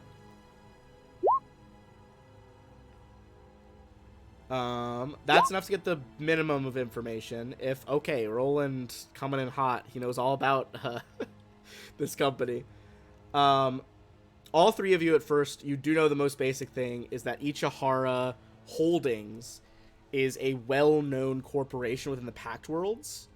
Roland, you know a bit more than that. You would know that not only are they a well-known corporation in the Pact Worlds, but that Ichihara is based, the company is based on Akaton, and it has ties to the Golden League. The Golden League is a very prominent crime syndicate in the Pact Worlds.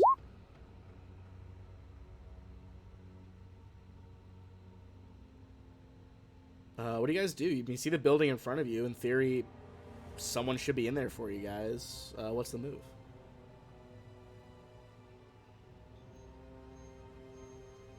Scorpio will Scorpio will step forward, and he looks like he's about to knock, but then he looks at the rest of you as if he's like asking for permission.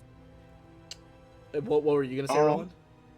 Yeah, Roland would stop anybody from knocking. Like, I know we don't work for great people, but these guys look real bad. What happened to Ka? What happened to the Ka Imports? Probably something real bad. I don't. Perhaps we should consider checking in with the office before we proceed. Yeah, that's probably That's a good idea. Are you trying to check in with the office in this building, or like try to contact your like dispatcher? Dispatcher from the ship was what I was suggesting. Okay, gotcha. Yeah, I think so. Yeah. Just find like a side alley to call from. All right, you guys like dip around to a nearby side alley, and one of you, whoever wants to, it pulls out like their comm unit or data pad. Probably not nearly as much quality in the image as it was up on your actual ship. I'm just gonna bring us back to the splash page over here. Takes you a little bit, but after about 10 minutes, you guys do hear like the click of an answer. Tarika, very low quality image appears on your screen. She's like, "Oh, it's only been a few hours. Is the delivery go okay? What's going on?" Ben, what was the name of the imports again? The new Ka. building? The old Ka one is Imports Ka. is the original one. The new one is Ichihara Imports. Ichihara, thank you. So, ma'am, the business that we were here to deliver is no longer in business. Ka Imports appears to be taken over by Ichihara Imports. Is this still to proceed? What's our direction? Ichihara Imports? No, that shouldn't be the case. There must have been some sort of takeover. look, I think it's still worth going in there and see if anyone's in the office in there. Maybe Siski still works for them. I would hope, but if not, well, I'm worried that the contract will be null and void. But you all are, you're EdgeCore employees. Let's maybe you can strike a deal anyway. Look, you already have the product there, and you only got a couple of days for it to be good. You might as well see who's in there and see what they'll perhaps willing to take. And then Roland will chime in.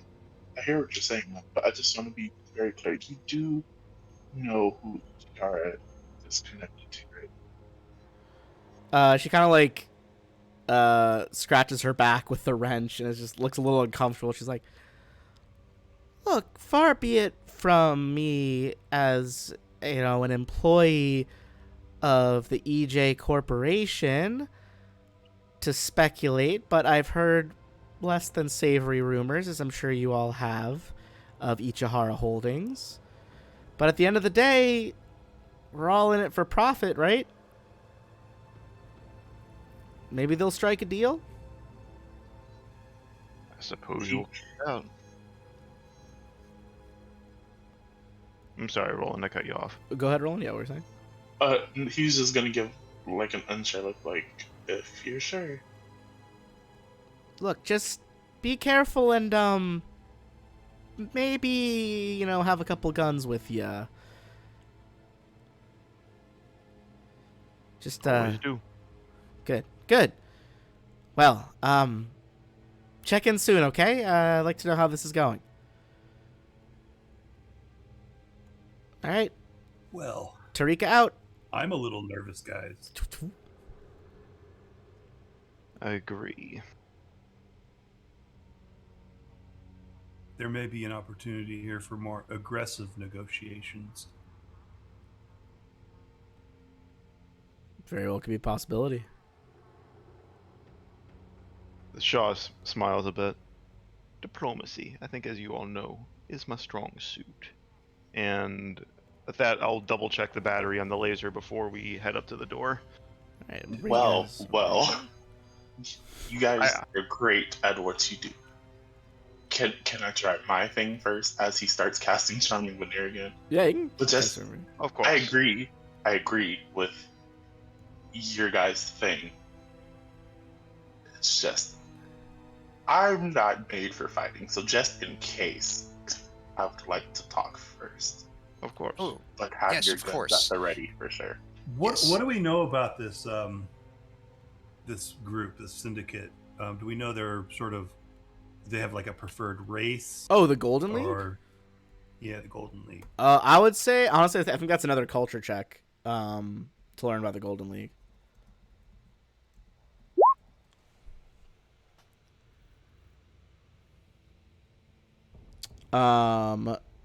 Saxon, you don't know a lot about him. Was the Roland, was that the previous one, or is this for this? It's the new one. Okay. Roland, the Golden League, if rumors are to be believed, is such an ancient syndicate of criminal families that actually originated on pre-Gap Galarian. They've been around for who knows how long. I mean, the Gap was only 300 years ago, but who knows how much time passed in that realm between the worlds. You would know they have a presence on most major settlements in pretty much every Pact World system. It is a very complex web of an organization. A lot of the leadership is like decentralized, which makes it really hard for law enforcement or like rivals to destroy it just by eliminating one or two of the families. But So there's no preferred sort of race. no, you or, think it's amongst the leadership, or maybe a long time ago it was originally like humans. The rumor is that I don't know if this is like one piece of lore that's, they're the people in Starfinder don't know, but we as like players in real life know. Basically, it started back on Tianjia, like the Asian-esque continent on Galarian. So maybe like a long time ago it was humans, but now it's pretty much just anyone who gets in good with one of the families, and you would know that like not all of the families are human. Okay. And there's no particular, I mean, the other side of that, right, is there's no particular species or something that they sort of hate or go against. Oh no, I think you guys would basically turn like it's pretty much just like, can we profit off of it? Then we're involved in this business. Okay. So before we go, I will Also, I know your grav cart is over here. We'll just assume that it's not there for now. That's just the way they made the map in case you guys brought it with you. right. I'll cast Disguise Self and just give myself more everyday sort of human features. Not quite as tall, not quite as beefy, just sort of looking more like just sort of a normal human. Okay. So like an average human. All right. Yeah, I'd say as Roland is doing his thing, I'll say like, yeah, it's like we'll let you take the lead, and if things go pear-shaped, well, Shaw and I, and he'll pat the pistol aside. We've got Plan B. I like Plan B, especially if it keeps I all like of us alive. Plan B. All right. And real quick, right after you cast the veneer, he's also going to cast comprehend languages as like just in case, because some shady people like to side whisper sometimes. Fair enough. You know what? I'm sorry. Shit. I take it back. My disguise self only lasts 10 minutes per level. Oh. So I don't want to be in the middle of talking to these guys and like change into my normal self. So I'll just not do that. Sorry. All right, that should be also your armor thing should be working now, by the way. Okay, thank you. No, you're good. I think that is correct. Okay. Whoops. Um, Sorry, it's been a minute since I've used this. No, you're good. No worries. All right. As you're approaching, Roland, it sounds like you're trying to do some talking, or you're just like knocking on the front doors here. Yeah, it's just like, hello. Just you go to like the smaller door over here. There's like a really big cargo door that doesn't need to be opened right now. The smaller one opens, and you see a figure standing before you. He's got some sort of cannon in his two left arms, a spear in his two right arms, and thick tusks, and sporting thick green armor. You guys know this is a Shobhad. It is one of the local races on Akaton. That's bad. That's pretty cool. I love this art, man. Starfinder rules. The Starfinder art department fucking knocks it out of the park like every time, I feel like. As the door slides open, Roland, and it's very like, you can really tell he's trying to like talk around the tusks to make it sound like common. What are you doing here? Oh, feel free to talk in your preferred language. I can understand it. Yes, we're here for a delivery, but it seems ownership has changed. So we were wondering if you guys were open for business, so we can offer you the delivery. It's a great price, really. Great inventory. He kind of grunts. You don't want me. Come talk to Miss Ainsley. She's in charge. Come on. He kind of turns around and starts walking back into like this dark ass warehouse. There's a couple of like low power lights on, like minimum power, barely lighting it. Marches in front of you carrying this like, fucking like 12-foot pike, just massive weapon. Leads you back inside. Oh, Saxon is all eyes and ears and gun out, just looking where we're going, looking around to see if anybody's going to ambush us. Not trusting this guy at all. All right. You keep your eyes peeled. I'm going to give you a little description of what you're seeing here. The rest of the darkened Ka Imports warehouse is filled with crates and boxes stacked over 10 feet high at either side of you. The show pod leads you to a rear office. Its large windows, some of the only sources of light in the building. You see a second show pod standing outside the door, glowering and brandishing his 12-foot pike. Miss Ainslie, says the first show pod. These people are asking about you. Inside the office, you hear a voice like, oh, goodness. Send them in. The second show pod opens the door for you guys. And show you who you're seeing here. You guys see one of the like deeply kind of crimson looking locals from Akaton. This woman is very cockily, like leaning on the leaning in her chair behind a very nice desk, boots up on it. This would appear to be Miss Ainslie, who's just talking about. Inside the office, you see this crimson-skinned human woman reclining in the chair, boots perched on the edge of the large desk. Seems pretty cluttered. A lot of stacks of paper, unopened mail, empty coffee mugs. She looks up from a spreadsheet she's holding in front of her face and exhales an exaggerated sigh of relief. Oh, thank you, grandmother. I am bored out of my mind and could use a distraction. What is it? But let's make a culture check on thank you, grandmother. Even since it was like capital G, grandmother. Like this is a proper noun.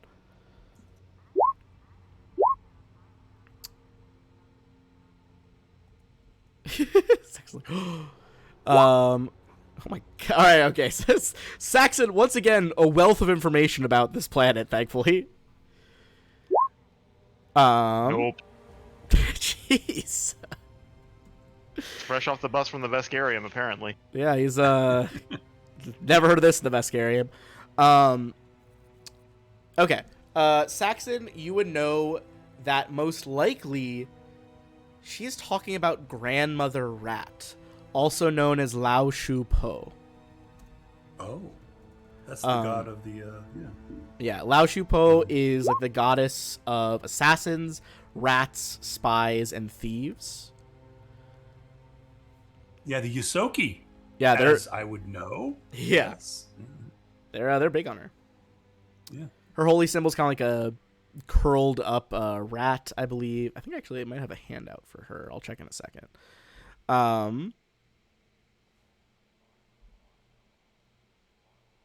Well, my music is not working right now. Can you guys still hear me? Yeah. Yep. Okay, cool. I don't know. It's lagging out there for a second.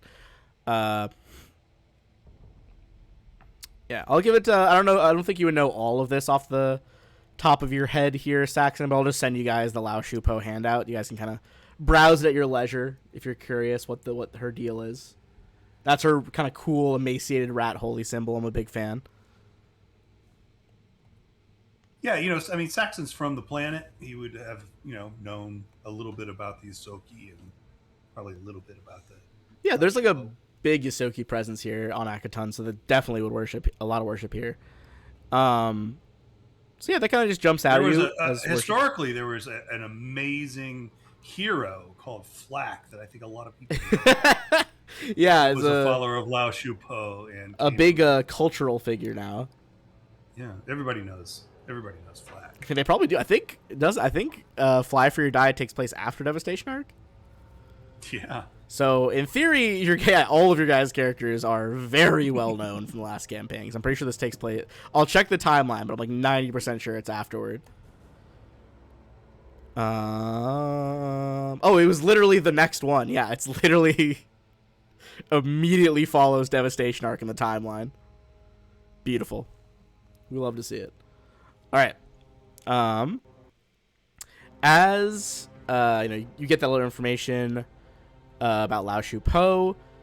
Again, she was like, "Thank you, grandmother. I'm bored out of my mind. Use a distraction. What is it, you lot? What's going on?" Name's Ainsley. Call me Ainsley the Hunter. Hello, Man. Miss Ainsley. Go ahead, Hello. Noel. I am. Good day.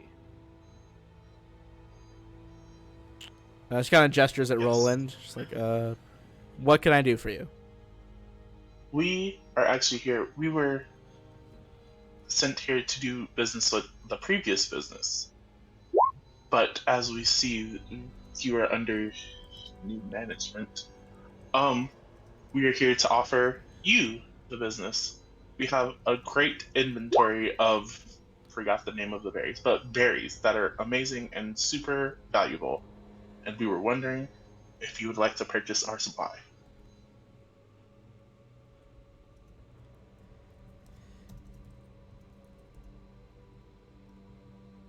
All right.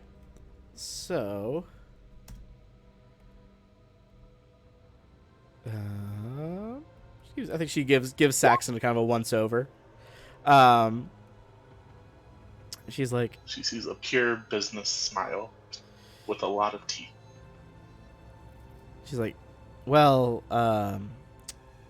this is a fully owned franchise of Ichihara Holdings now. Wow, you were close a couple days ago. It was still Ka Imports. Those yarrow berries, she kind of looks at however much you guys have, like the 50 tons, and she's like, I could give you, I don't know, a pretty penny for those. She basically offers you guys a deal that is like probably 20% of what they were worth from the original shipment.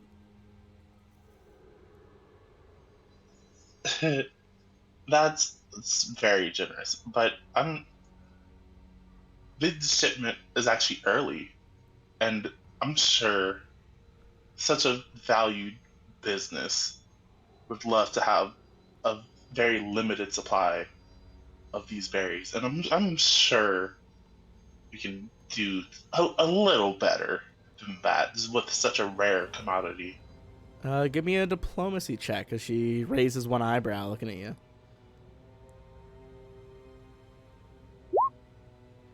Ooh, that's up They're to all 20, fresh. right? With They're the all plus fresh. one. Yeah, oh yeah, they're all fresh too. Yeah, we were early. They're great, She- I was like, fantastic. I like you, kid. Look, I'm not supposed to go this high. I don't think my bosses would like it, but how about 50% original price?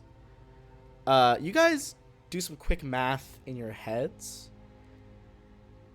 That's kind of a problem, because 50% of the profit means you have to choose between two options.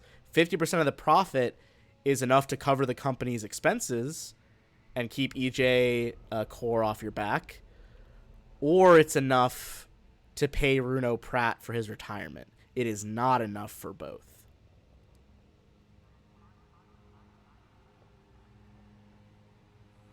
What is it we're really looking at? Like, what do we really need to get to? You would need to basically make double what she's offering you.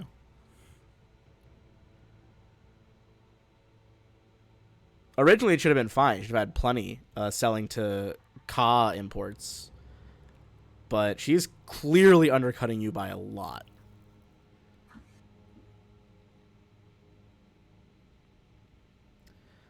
Up to you guys how you handle that, though. I can see you're quite an amazing person. We we don't want to oversell things, but at the same time we have certain obligations, and if you could help us, we could help you. Scratch our backs, we'll scratch yours. And Oh. smiles his goblinoid smile. Yeah, give me a diplomacy Yellow check on teeth. that. I need to learn to shut up. Okay. Yeah. Woof. 2 on the die. Before she makes a decision, can I just throw one last thing? All right, okay, One I'll last allow thing it. there. Throw something out. And with this super fresh, super limited time offer supply, this company that we're bringing you the berries from, they're actually shutting down. This is their last shipment supply ever. So just imagine how much how much you can upcharge your clients. Just imagine how exquisite.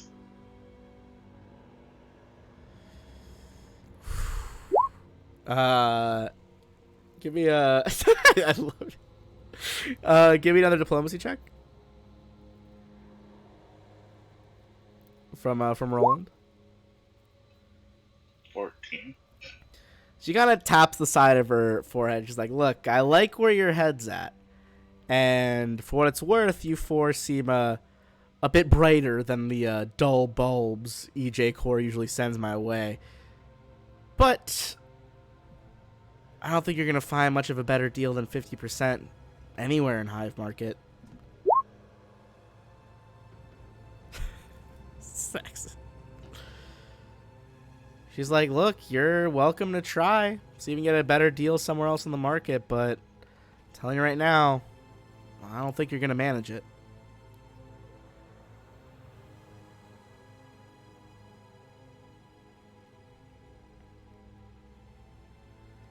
What do you guys do? Oh, there's always this diplomacy problem in Starfinder. Ugh. Oh, hey. Look at her what- this. Oh, we're not level 2 yet. Never mind. No, there's that thing where you have at level 2 you can take the I don't know what it is, archetype, where you're a trader and you get bonuses to diplomacy. Yeah. Yeah. Yeah, my level 2 archetype that I'm taking is mediator, so that would have been great here. That would have been solid. He's gonna look at, like, can we just have 1 minute, just a quick team huddle? You know, gotta make sure Shit, yeah. Huddle up. Skittermanders are in a row. She's Yeah, Scorpio our get in the huddle. Skittermanders are in a And- row. That's really good.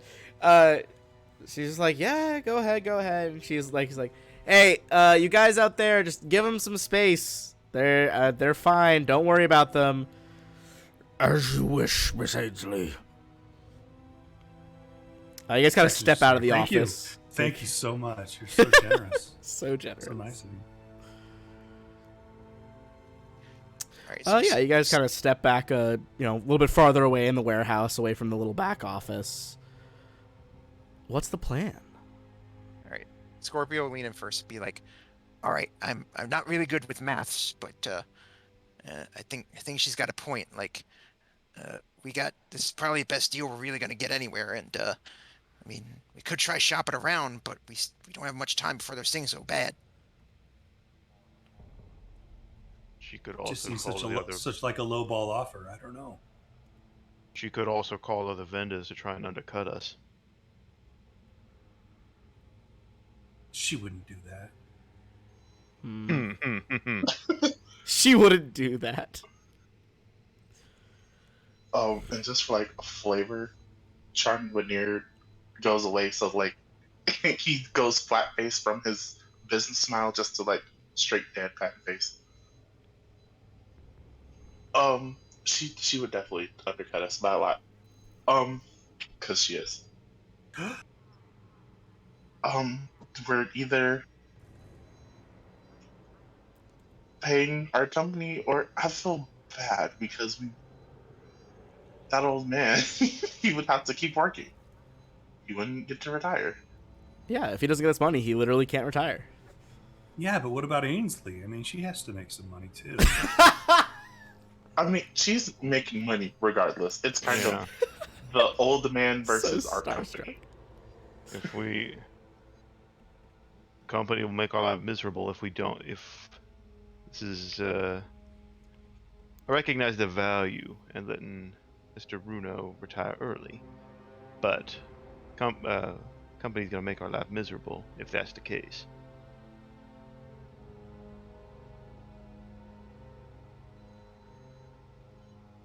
Yeah, that's true. I guess that kind of answers our question. I mean, and sure, it's like, I mean, his life's not so bad. You know, he gets to Idea, spend more you time with guys. his daughter. I have an idea, you guys. I think maybe I should take a little cash out of the pot, take Ainsley out to dinner, someplace nice, woo her a little bit, and try and see if I can get her, to come down to a more reasonable sort of arrangement. That explains your behavior earlier. Thought I recognized it. Huh? What? What are you talking about? Just trying to do the best for what we got going, man. No, it's all right. You know, it's like I've felt the same way about somebody. Well, Once- look at her. Look at her. I mean, it's a thing. I think I could probably talk to her. I could change her. I could change her. The lips. All right. So what do we want to do, guys? It's $1 million question. I think we've taken enough of this lady's time. I think she's given us the best we can, and we don't really have much other places we can go with this. I say we take the deal, give the money to Edge, and just tell the old man that we're sorry and we wish him the best. Maybe if we presented her our predicament. I mean, she seems very kind. She seems like a good person. If we presented her the predicament, Oh, maybe yeah? she would be willing to negotiate a little bit with us. Honestly. And heavy with sarcasm, Scorpio says like, "Oh yes, so kind. The armed guards were a dead giveaway." Well, We're it cutting our is the profit modern margin in world, half. People. Yeah, that's true. Cut the profit margin in half. Can, Uh-huh. can we at least send the old man a message first? Just lower his expectations first that he might not be getting what he was expecting. Just calling like, hey, we're thinking about either paying you or the company. Thoughts? Oh, maybe not that bluntly. Just you might not be getting as much as you were prepared to get. Just just like close to nothing, but it's something. Just not as much.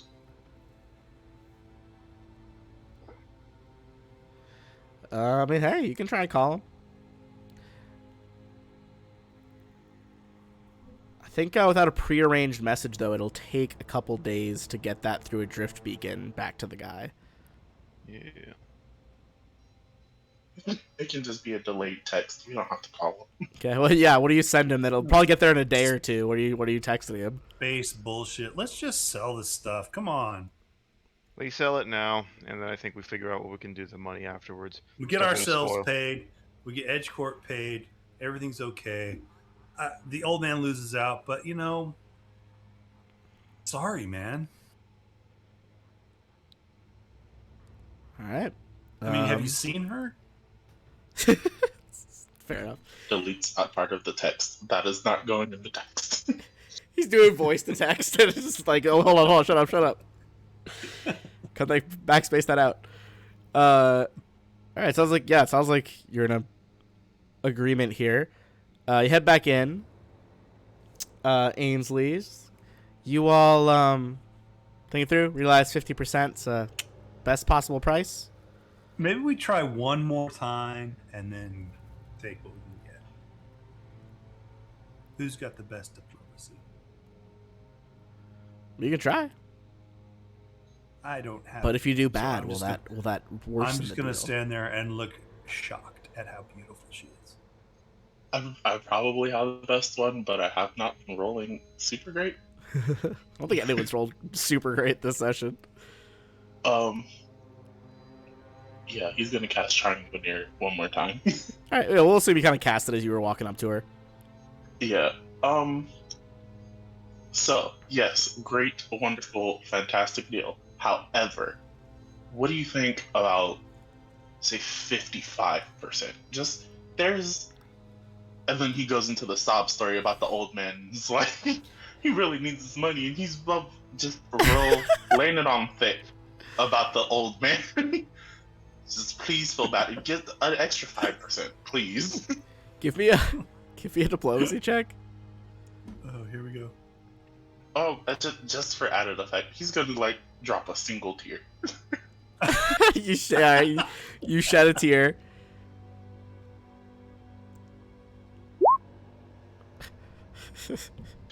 God damn it. An 11. She just like kind of listens to it. She nods slowly, stands up. She's like, I mean, sucks to be him, I guess, but 50% is what you're getting.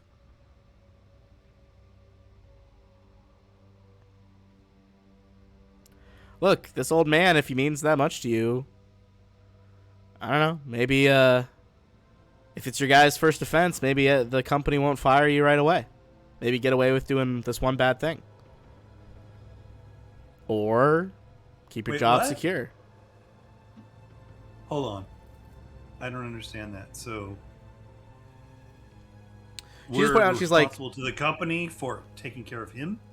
no, like, she's like, she's like, got enough money. He explained the sob story predicament about, like, you know, you guys need more money to pay both situations. And she's just like, look, either pay EJ Core what you're supposed to pay him and leave this Pratt guy out in the wind, or I'm giving you enough to pay whatever his crazy retirement was. And, you know, maybe EJ doesn't want to lose their employees. Probably get reprimanded. We can't go against the company. You guys will get screwed for sure. She shrugged. She's like, that's up to you. Yeah, I mean, it's like, you know, like, look, he might not be retired early, but he's still got a job, you know? Hey, how long is your offer good for, madam? My love. I mean, my liege. I mean, my friend. She, like, both eyebrows shoot up this time, and she's like, look, I'll hold this offer for you guys for another day, and then that's it. Otherwise, I won't have enough time to move this product. Okay, we'll come back to you in a little bit and give you our decision. We need to take a little time, I think. She kind of like flops back into the spinny desk chair, so she like rotates a few times. All right, I'll be here. So you'll be here. I'll be the whole here, time? boys. Show Okay. them out. You see one of the one of them tries to like go through the doorway to get you guys and like partially breaks the door off its frame. She's like, God damn it. He's like, sorry, Miss Ainsley. You lot follow me. Is there any place you might be tonight, later, for, I don't know, if you're having dinner or drinks or?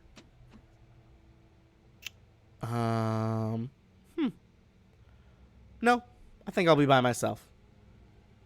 You'll be here by yourself? She's like, look, if you're buying, you get some food from the market. Okay, well, we'll talk to you later. Thank you very much. She like nods. The guys lead you out. All right. Let's pause there. Take a quick bathroom break. Be back in 5 minutes or so, and we'll see what to do next. Be right back. Sounds good.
I spent probably more time coding my shit into that game than I did actually playing it.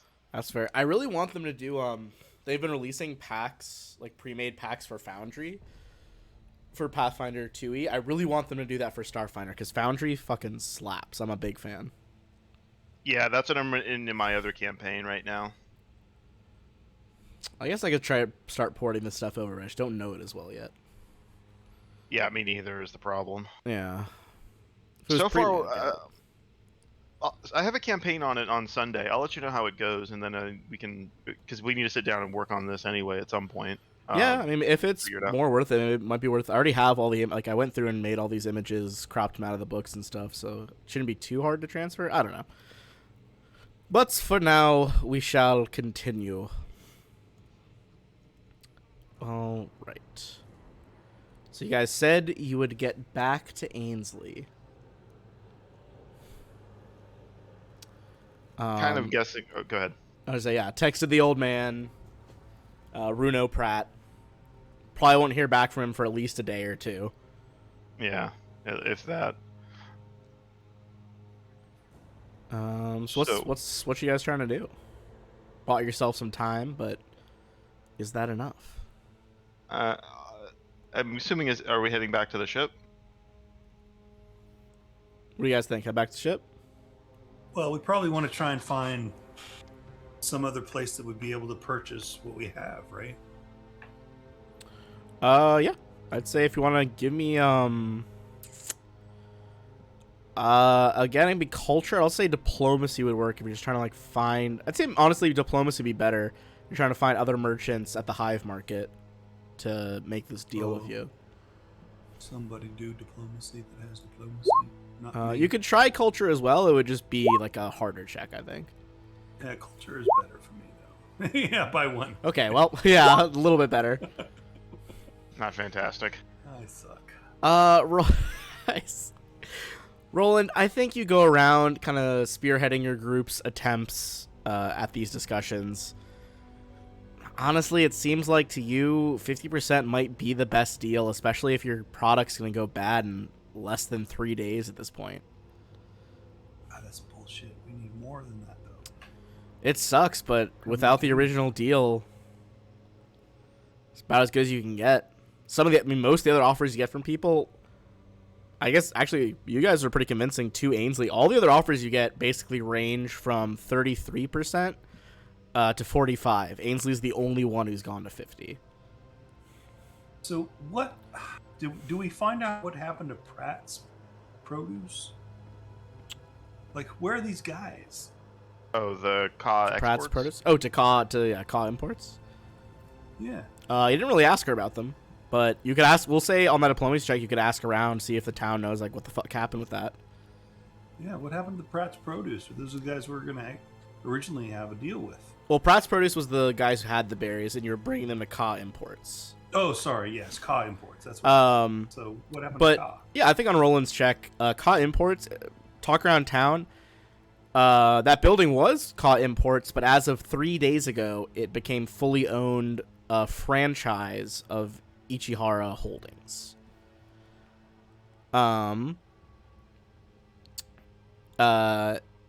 Sounds like Siski, the one who was running Ka Imports, is gone. She like left the Hive Market, left town. Sounds like maybe she got a little bit of money out of this deal. They might have like bought out her business, and she just kind of took that and left. Yeah, we have these yarrow berries, guys, and at 50%, yeah, we could kind of do the deal, but there's somebody out there who wants to make some more money. Who wants to do it? Where are they? Somebody in the underground here wants these berries more than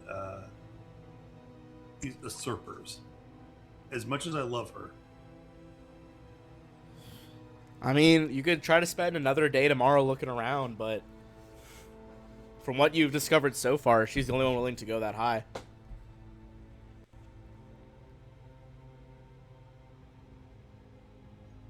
And that brings me to the bad idea she gave me. Oh, okay. What's a bad idea? So it's kind of one or two. Uh huh. I'm One, listening. with the whole, they probably wouldn't fire us after. I think they would fire us, but he was thinking. Idea number one is skim a little off the top and give it to the old man, and then blame Ichiro. Like, oh, they shortchanged us. They didn't want to give you the company what you're worth. Just put it all on them. It's all their fault. We Interesting. didn't do anything. We did our best. That's something. You know, the other thing we could do is maybe we could sell this stuff ourselves instead of fucking bringing it in wholesale. Let's sell it in retail and make bank. You could try. Hard to sell 50 tons of berries unless you have a distributor, but you could attempt it. You guys Maybe also we need to bypass the buyer and go straight to the redistributor. I will say, if you guys are also want to, you're asking about Siski, you can make a diplomacy check with people, a separate one about her, to see if you get any more info on where she might have skedaddled after abandoning the deal. What kind of check you want for that? Diplomacy. Oh yeah, 3. I just Oh, Roland. All right. Roland on a very high roll there. You're asking around, and no one really wants to talk about this deal where the business and warehouse changed hands. You convince one of the Ikeshti, the like lizard people, this guy named Kajime. He operates a moonbread stall in the bazaar, and he's like, "Look, you seem like good people." He kind of like crooks his finger towards Roland, like, you know, like lean in so he can whisper, and he's just like, "Look, you didn't hear it from Kajime, but Ichihara Holdings, it's one of the ways the Golden League launders its money. I heard that Siski rebuffed Ainsley, the initial offer, and then, of course, the threats that followed the offer. And then after that, well, I haven't seen Siski since. They're saying she's out of town, took the money and ran, but I don't know. I haven't talked to any of the transport folk, any cabbies, or anyone who saw her go. Look, yeah. So Siski may still be around? He shows like, well, I would like to believe that she made it out, but I don't know. Surely you've heard the stories. The Golden League is serious about its money. If she refused them, then, well, I don't know that she's around anywhere. Golden League, they're not very good merchants, even if they are good, beautiful people. He's like, what? What do you... Never mind that. Okay. He's like, that was just like a wild statement. I don't know if I don't think all the Golden League are like pretty. Anyway, do you guys want some moon bread? I'll pay him for his Butter, trouble. yes. Yeah, and I'll take some bread and pay him for his trouble. Hey, probably get like 2 credits or something. Gives you guys some moon bread. It's pretty cheap. All right.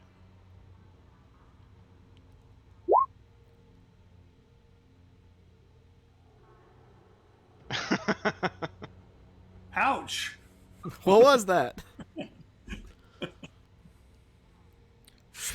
Is psychokinetic hand visible or invisible? I think mine is visible. I So love it's just like an the icy image of blue that. hand. I'm just like walking between a bunch of bizarre stalls in this spaceport, and just a big blue hand like smacks him in the back of the head. He needs it. He needs it, man. you can like hear Kajime in the background like, that was crazy. She's talking about how the Golden League's like hot. What are they doing? Maybe we should have make a partnership with the Golden League. We could talk to her all the time. Oh, interesting proposal. A smack. Crack! Right in the back of the head. Sean Yeah, chuckles I at the was in the second middle one. of typing it. You hear like one of the merchants nearby go like, ooh, like hiss through the teeth. It's like, that look painful. Yeah, I get the feeling that Edge Corp doesn't take a breach of contract too kindly. I think you guys like no check needed. They would not be happy about it. They're pretty serious people. You would know that like it's often said like EdgeCore is so huge. Realistically, if you guys fucked up this deal, it's a drop in the bucket. It doesn't like not really going to impact them in the grand scheme of things.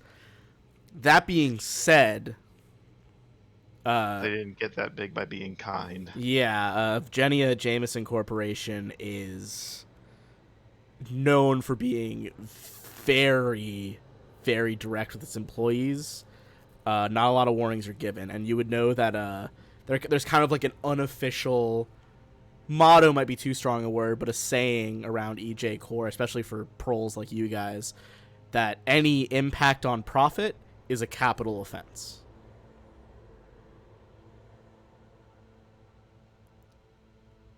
Now, does that actually lead to you guys getting killed all the time? No, that's not. You guys don't think that is the case, but there's a reason it's so serious. Yeah, but they can do the next best thing. Fire us and make sure we never work again. Oh yeah, they could blacklist you guys. Maybe for sure. we can convince Ainsley to join us and permanently be on You're gonna get your our teeth side knocked with out. us on our ship. Right, and you know, she looks like she's got a pretty good setup here. Like, what do you think you have that's going to compete with that? We have a huge a ship full of very valuable cargo. A huge that she ship. has to split with whoever she has to split with. The cargo's only gonna be valuable for like us. 2 more days. Just saying.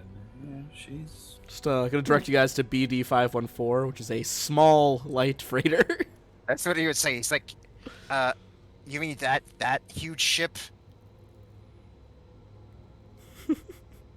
It's so small. Or is this the I'm part where on. you I'm tell on board for whatever, guys. Let's do what we need to do. What do you I was guys about to think? say, I is this the don't- part where you tell me it's not the size that matters, but it's how you use it?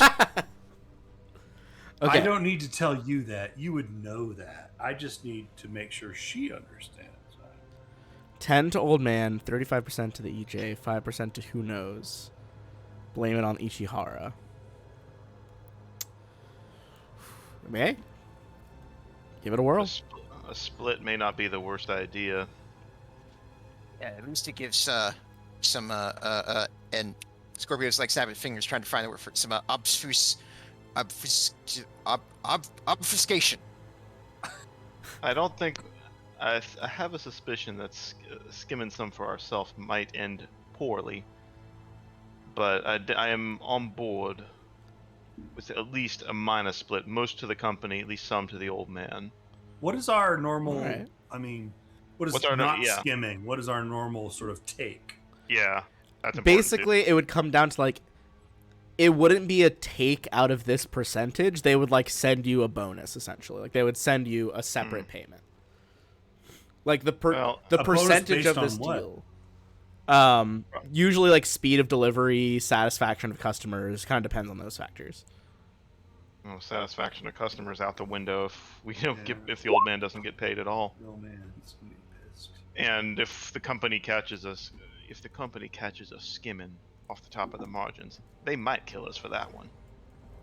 We probably don't want to do that. Yeah. I'm in favor of a split. At least reduce the ire from both parties rather than have one of them fully out to get us. But at the same time, there doesn't seem to be much of an option here. All right. So it sounds like you're at least in consensus. Go get the 50% from her. I don't know. I don't Unless, think we have much of an option. yeah, We can't Otherwise- seem to find a better deal, and yeah. Otherwise, she's this very stuff beautiful. rots. I mean, she is offering us something good. So rough. Icy blue hand covers Saxon's mouth.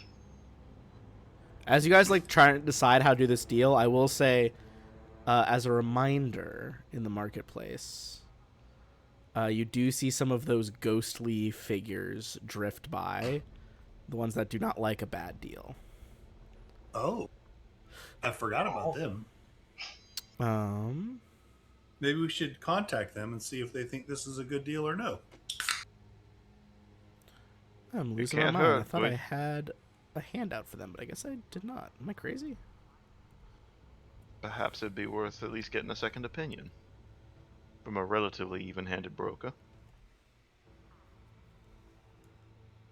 Guys, I'm Makes trying to do sense. this Kentucky draw as best I can. It's not coming out very well. I feel like we're getting the hints of it. All right, I'm making a new handout for this guy because for some reason I guess I forgot this one dude. I just want to say we don't want to screw Ainsley. We want to make sure she's taken care of, but at the same time, we take care of everybody.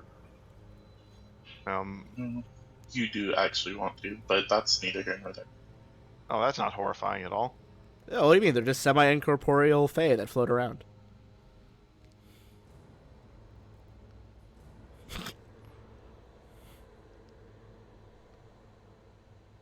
I gotta be honest, that looks like something out of Slaanesh realm right there. Yeah, fair enough. They're a little creepy. Like, I can 100% see that guy cavorting with some demon ads. Are you guys trying to talk to them about like deals or like Siski or whatever? We might as well. We have the time. We might as well get the extra. I'm of the opinion, at least. I'm of course, I want to leave it open to the group. I don't. Speaking as a player, I don't want to just like run roughshod over people, but I would be in favor of it. No, I Rolling think- this too. Yeah, let's ask him. See what's up. All right. You guys approach one of the nearby Kulan. Kind of hard to tap it on the shoulder. They are somewhat incorporeal, but it turns to you, and weirdly, despite the kind of aquatic look to them, you can feel a bit of like heat radiating off of them. It turns to you in a very like whispery voice. It's just like, "Why do you seek the counsel of the Kulan?" Begging your pardon, we require their services to determine if we are being treated fairly in the service of a contract which is no longer, which the original owner of is no longer receiving. And we can start going through the whole details of everything that's going on. So, because Okay. I mostly just I don't want to go verbatim through everything. Yeah. Well, we can hand wave that a little bit. Like you catch them up on current events. It kind of just like it's very stressful. I think for you guys to like talk to it because it's literally just blankly staring at you, like no emotional reaction to any of these fucking statements.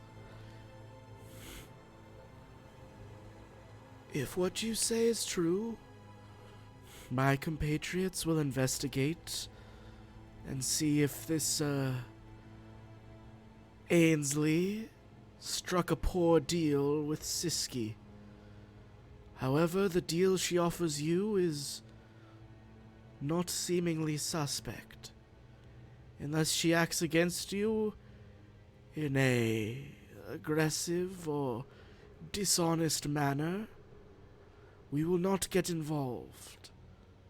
Keep in mind, she's very beautiful. At this point, Shaw just cuts an eye over to him. He's like, beauty has no impact upon our people. All living beings provide the same amount of life heat to us.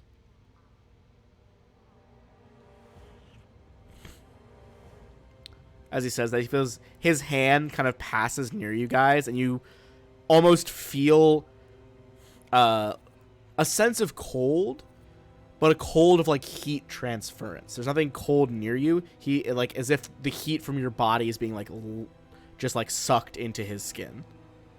It's a cold blood. I really don't like that. Yeah, it's Yeah, not good for Scorpio would coldness. would like full body shiver at that.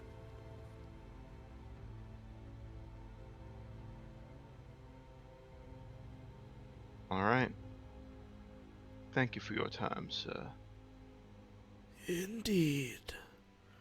Tread carefully. Set aside any petty quarrels, and obey the rules of the market. Kind of drifts away and seems to drift into the ground on like a diagonal. Yeah. After he goes away, Saxon Scorpio would go over, and you see him get a bit of a wry grin, and he just playfully pokes at your side. So, you really seem to have a thing for Ainsley, don't you? Don't know what you're talking about. Most painfully obvious crush. Yeah. No, it's not a problem. I mean, I'll be honest. I'm kind of feel that sort of way about somebody. And as he does, you just sort of see him reach, sort of like reflexively reach at one of the many pockets on his outfit. So many pockets. Yes, he's like a Rob Liefeld character. Yeah, you see reach for the pocket of that statement. What are you thinking about I your don't understand. What do I see? basically as he's talking about you having a crush on this person, he's saying how he gets it, and he reached for one of his pockets. It's not one of the ones that has any like weapons or anything. It's one of the ones that I'd say has one of his personal belongings in it. Yeah. Okay. I don't know what you're talking about. Basically, Look, go ahead. I'll just put it this way. Look, if you wanna go after, I'll tell you what. You wanna go, you wanna give that a try, go for it. But if it fails, I can always take you to the cabaret club. Give what a try? I don't know what you're talking about. Just insisted all right. on denying the And he'll crush. just hold up his hands and just let it go. That was Alright. weird. I don't know what's going on with him. Weird dude. If lizards could blush. All right. So you guys head on back. Jeez. You would be met outside once again by the enforcers, the Shobad enforcers. So we're leaving sort of where Ainsley is, right? Yeah, are you guys trying to go strike the deal now, or are you doing anything else? I perhaps misunderstood. I don't think see. Saxon was gonna try to get his date first. No, I just want to know sort of what the main the main thread of what we're doing. I think the next move is you guys are going back to cut this deal, and then you're trying to send these percentages to different people. So you mean 10 and 40. Okay. So I'm Um, following. Machine I'm dropping behind me a card that has my name and you leave your comm code for her on the desk. Miss Ainsley's inside. She'll see you about the deal. Ainsley will wave you guys in quickly, and she's like, "Well, looks like check around town, figure out 50%'s best you're gonna get." Slides a data pad kind of across the fancy wooden desk towards you guys. She's like, "Sign here. We'll make the deal. Get some of my people on it. They'll unload the ship. You guys can oversee it. No funny business." Understood. I look at the party real quick, and then I'll go. If Oh, no, nobody no, objects, it's I'll just go. us. I can go ahead and sign it. You scrawl kind of just with your fingertip across. Go ahead. obviously she's trustworthy. Obviously, she's trustworthy. Okay. All right. You guys make that deal. First of all, everyone is going to get 100 XP because you did get the price up to 50%, which is pretty much as good as you could do. So everyone gets 100 XP. And it sounds like you're sending these payments. You're wiring. What are you saying in like the memo section of these payments? Basically, you're wiring 10% to Runo and 40% to Edgecore. Oh, I think real honestly, quick. I mean, Go ahead. I was gonna say I think we just say the truth on it. The original buyer was defunct. We tried to do right by both parties. Okay. The truth will set you free. You are Poss- technically correct. The best kind of correct. Yeah, possibly set us free from our limbs, but we'll find out, I suppose. All right. I'm sure we've got friends now. You guys spent a couple days getting all this stuff unloaded, getting ready to depart. You know that Tarika will probably have your next job at Absalom Station. You receive a message back from Runo.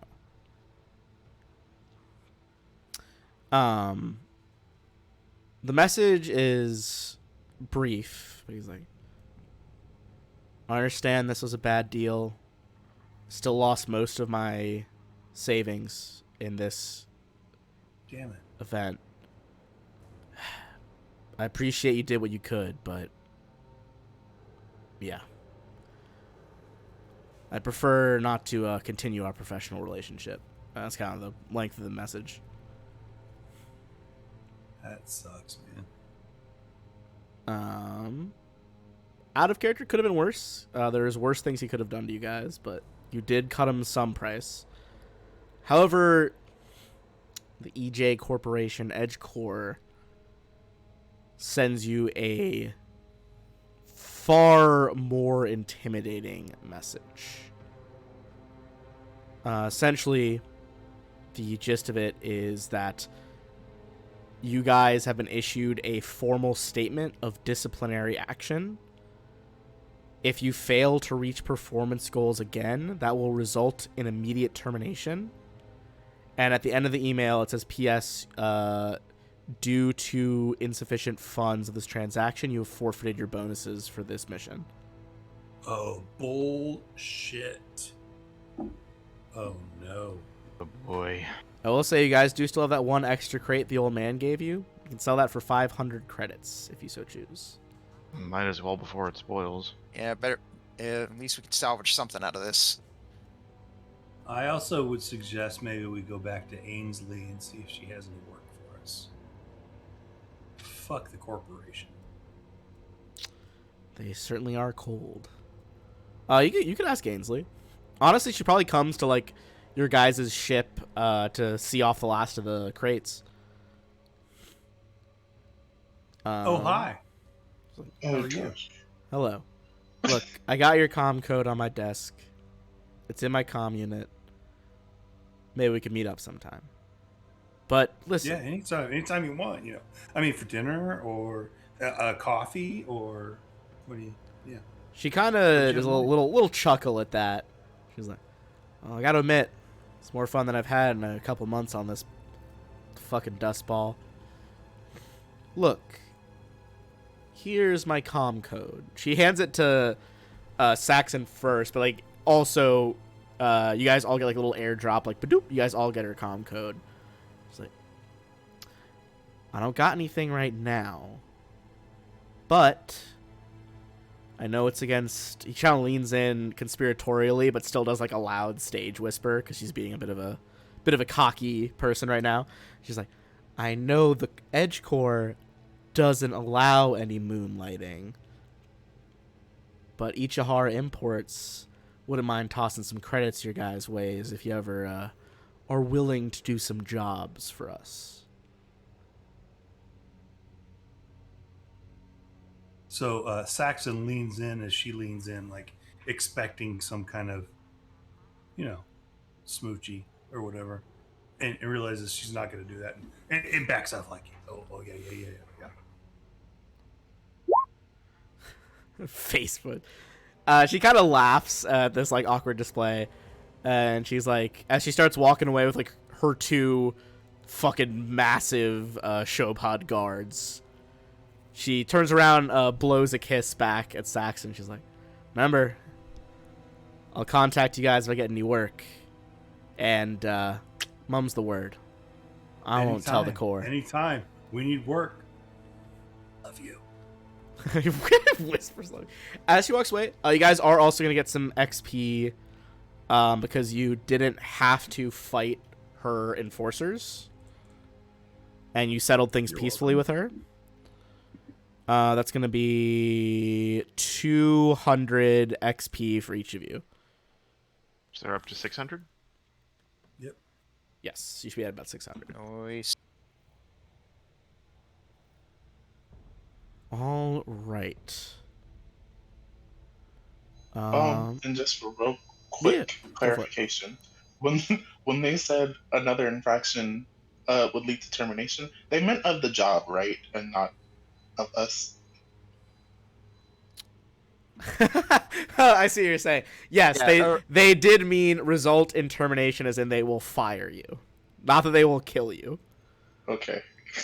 Just wanted to be clear. Honestly, fair question. Fair question. Well, yeah, it's an email, and considering what we know about the company, it could be taken either way. Yeah, I think there's certainly some literal skeletons in Edgecore's closet here, but on paper it looks like they just mean they're gonna fire you.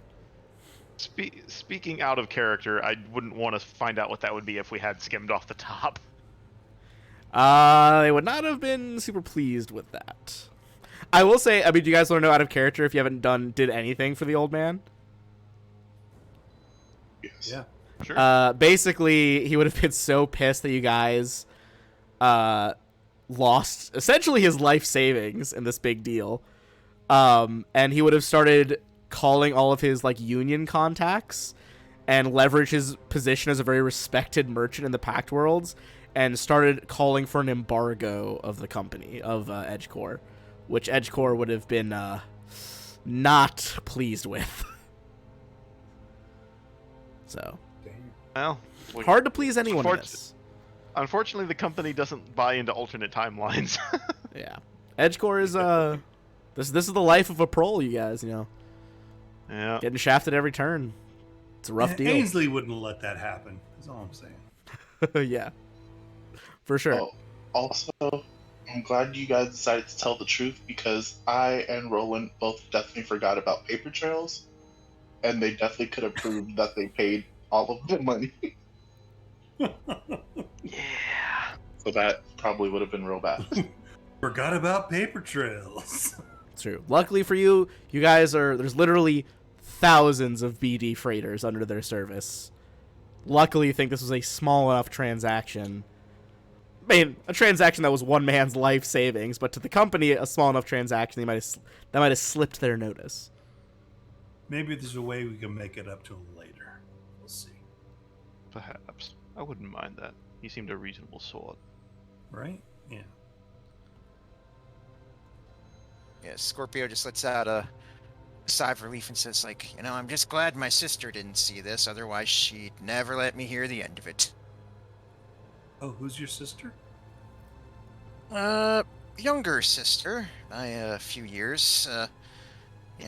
She's definitely really into the sibling rivalry thing. She's always, it was always kind of weird. Like, she was always very competitive, and she was always just that much better than me at everything, but it was just never good enough. She sounds awesome. She sounds awesome. Calm down. It's like he gives you a bit of a curious look. It's like, you're not gonna ask me to, like, introduce you to her or something, are you? Is she around here? I mean, I don't know. No, I mean, it's fine. And he just gives you that, and he just gives you, like, the one eyebrow raise look. All right. At that point, Go ahead. That's cool. sorry, as I slowly choked to death. At that point, I think you hear a low chuckle from Shaw in the background. Amazing. All right. You guys are able to start powering up your ship. Need to head to Absalom Station. Fun fact about Absalom Station, since it has the Starstone there, recently defended by the other crew Flack. of the Celosia. Flack! No matter where you guys are in the Pact Worlds, it always only takes 1d6 days to make it back there. Due to the strange properties of the Starstone itself. The totally not Astronomicon. Yeah, legally distinct. Who rolls that? Does our Astronaut. pilot roll that? Yeah, Oh, even- pilot can roll this time. Do I Go ahead, even give me a okay. give me a d6. Let's see how many days it takes you guys to get back to Absalom. 3. Right in the middle. 3. All right. You guys begin your 3-day journey through the warp here. That means we've slept, so we have stamina, hit points. Yeah, I mean, at this health point, I think you points, all guys that should be stuff. full everything, because you guys have mainly been talking your way through events, haven't had to kill a lot of stuff. As you all, Role-playing in a role-playing game? I know, What? unheard of. As you guys travel back through the drift to Absalom Station, BD-514 becomes plagued by odd occurrences. Computer panels flicker. Some of your guys' overhead lights blink on and off. Power core has a few fluctuations. Anyone wants to give me an engineering check, as your freighter seems to be malfunctioning around you. Oh yeah, good call, Roland. Add those credits in. If it's not a class skill, I can't make the check, right? You Or wait, no, it is a class skill. Hang should on. be able to make. You should be able to make it. Yeah, I think it's there's not only a listed on few my skills that you can't make untrained. check. 10, 12. Roland coming in hot with saving the group with these fucking skill checks here. Somebody's got to save us. Oh, Shaw figured it out too, though. All right, Roland and Shaw. You identify the source of the strange fluctuations as something in your main cargo hold appears to be draining the ship of power. Upon learning this information, if anyone wants to make a life science check.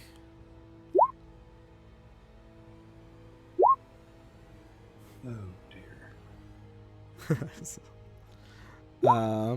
Roland. Ooh, yeah. Roland, calm down, dude. Roland, Doing Ding, it. ding, ding, ding, ding, ding, ding, ding. All the S-name people just like checking their guns, polishing rifles, and Roland's just like, guys, this is happening in the ship. Focus up. Roland, on a nat 20, you realize that your ship has most likely picked up some unwanted passengers, namely a type of creature known as a drift leech. They can survive in normal space as well as the drift itself, and sometimes they can even phase into the hull or latch onto the outside like leeches. In this case, it looks like they are in your cargo hold. All right. You think pretty much you're gonna have to go deal with them. Gotta go get exterminating. Otherwise, they'll continue to drain your leeches, power. everybody.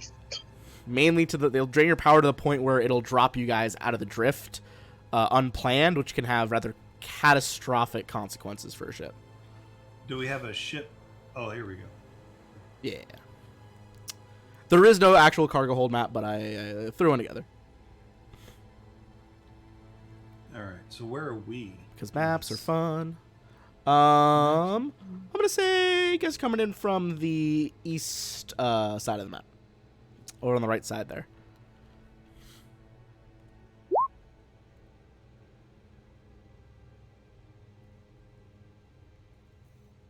All right. Go ahead and drop your dudes in there. And then once your token's on, go ahead and roll a perception check. Again, the lights above are kind of flickering. It is still dim light, so even low light people can see in here. However, that does make it easier for the leeches to hide.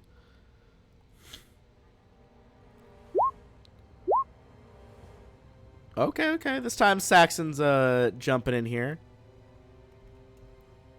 All right. Saxon, looking around the room here, you are able to pick out the different drift leeches lying in wait. Some are on top of crates. Some are hiding behind them. A few of them are kind of just hiding on the ceiling, up on the pipes. I'll scatter them around. It looks like from your angle, you can see 6 of them.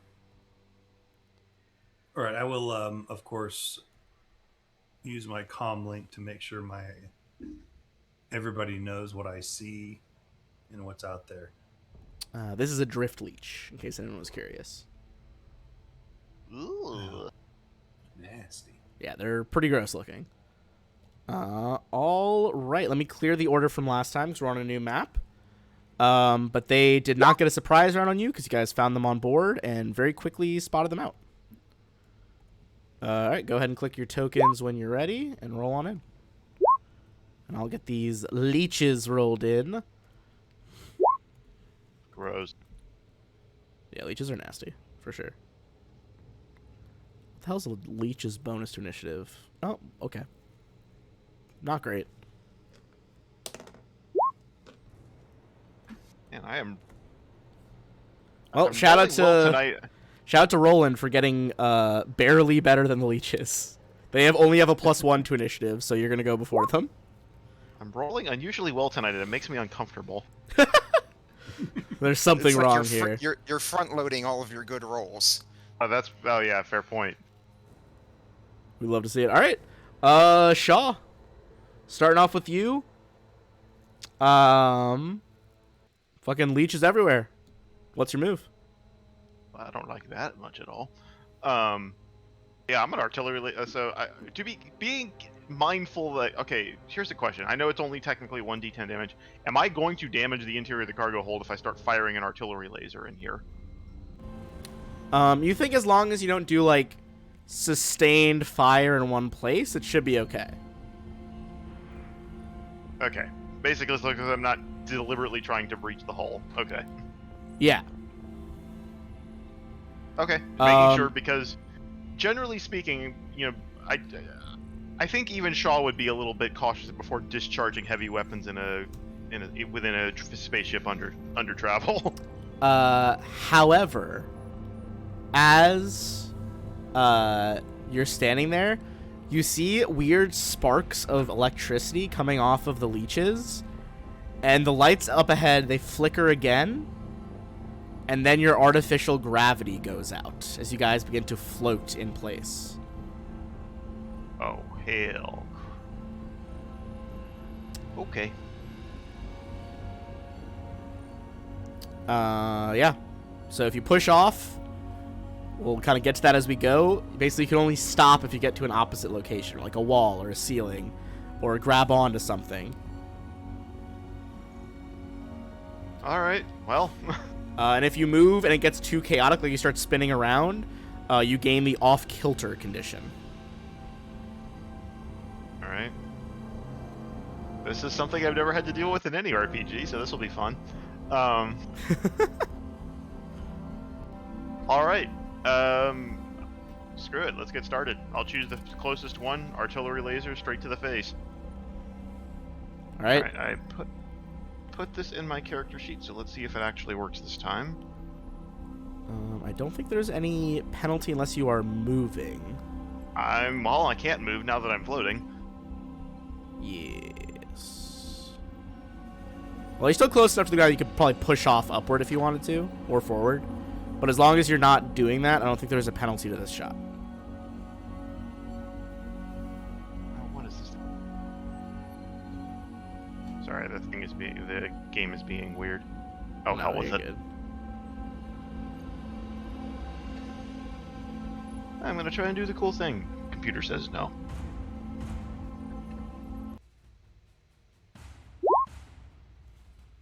Alright. All right, 18. Which one is that on? The closest one. Upper right. This dude? All right. 18 does indeed hit a drift leech. Go ahead and roll AC. damage. Yeah, it's the AC for sure. 5 damage. 5 damage. All right, this thing looks barely alive. This takes a laser bolt, sears through part of that weird red flesh that it has. Saxon. Okay. I will use my move action to create a nanite array Nice. and build myself a azimuth laser rifle, which I will fire at this fellow here, which won't let me do it wrong. The ping's been being weird tonight. I don't know why. Okay, This that one guy. right here. Yeah, got it. Yeah, that guy. Yeah.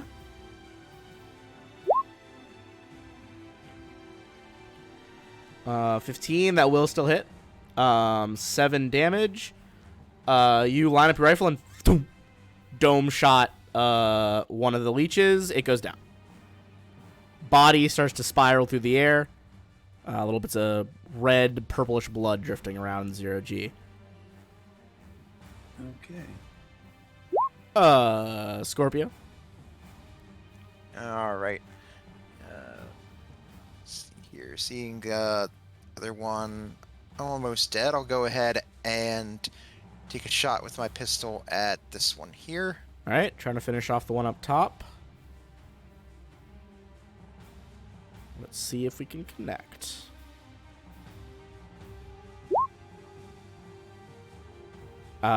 You try to steady yourself in the 0G. Crack! Gun goes off, but you do not have a firm enough footing to actually make the shot.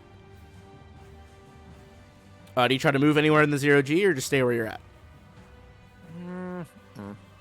I think I'm in an alright space here for now, so I'm just gonna hold here and pass the turn. All right, Roland. Roland's also gonna try and attack that damaged one, and he's gonna cast Hazard. Hazard.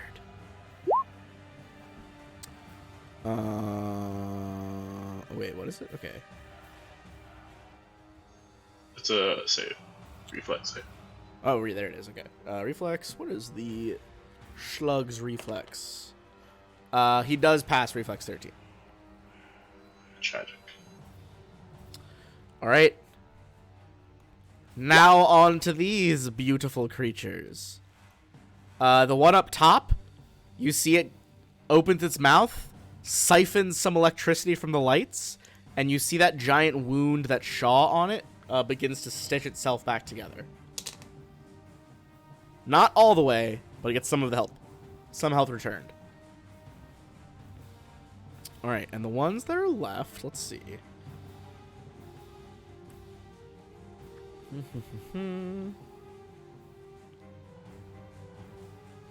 All right. They're gonna push off. They're very void adapted creatures. They're not gonna gain the off kilter condition as they start to float through the air.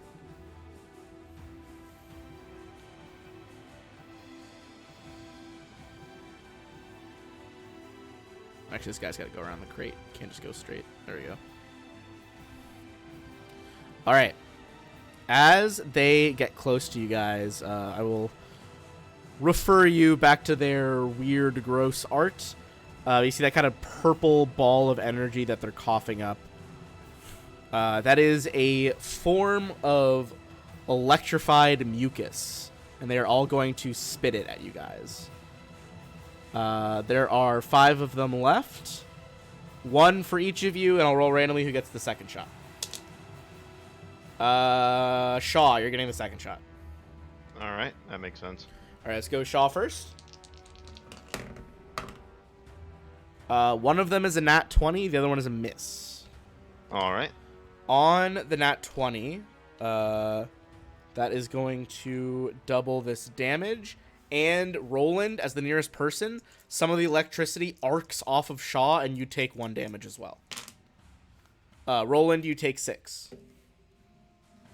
So, or sorry, Shaw takes 6. Roland takes 1. Excuse me. Oh, okay. Now for the one on I was about Roland. to say if he takes 6, I was like, ugh. No. The splatter damage from the crit was why he took an extra 1. 17 hit Roland from the next ball of mucus. I believe it does hit. It'll be 4 electricity damage to Roland. Scorpio Sky, 1 on you. 15? Does that hit you? I can't remember. Yep. On EAC? Okay. The electric mucus crackles over you for 2 damage as it splashes across your armor. And last but not least, Saxon. That is a 14 against the AC. Does that hit you? Yeah, that hits. That hits. 4 electricity damage. That is their turn. We'll toss it back over to Shaw.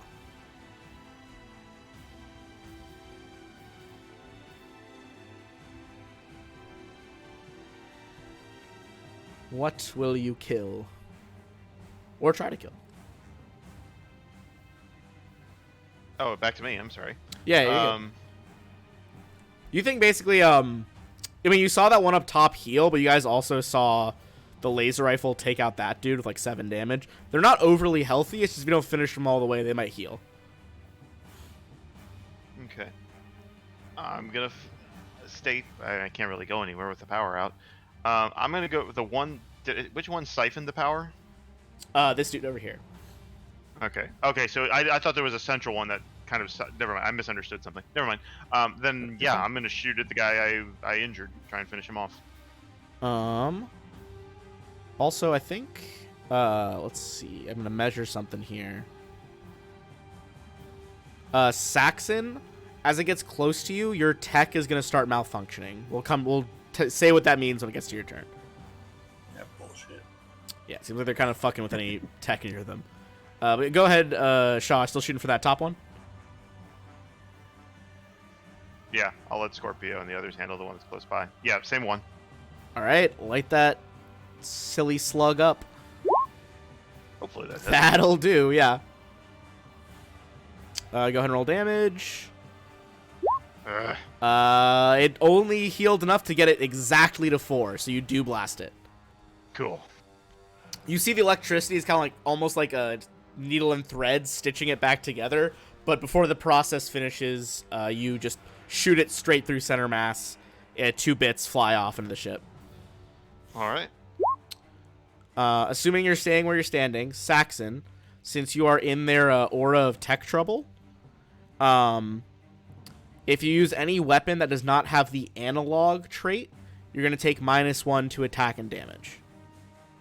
Okay, let me see what I got here real quick. I will throw out my tactical Doshko. All right. I will step up into this some bitch. Is the tactical one analog? I think it is, actually, right? It is. Oh, nice. Okay. And I will attack. 13. That does hit it. Yeah, you got it. For Alright. 12 piercing. You see like the rifle in your hands kind of like sparks with that weird electricity that they're generating. You're like shake your head, pull out the Doshko, and just slice through this thing. It can't stop good old-fashioned metal. That one's dead. Yeah, metal. Metal as fuck. Scorpio. Scorpio Sky. It's all you. We got 3 All right. left. 3 left. All right, I'll go ahead and hang here, and I'll go ahead and take a shot with my pistol at the next closest one here. Hell yeah.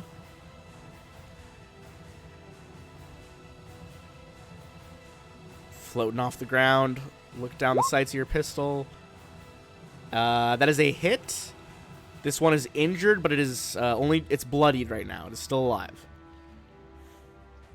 All right. I'm still in an all right place here. Don't want to risk moving, so I'll just go ahead and pass the turn. All right. Passing it over to Roland. What's the play, Roland?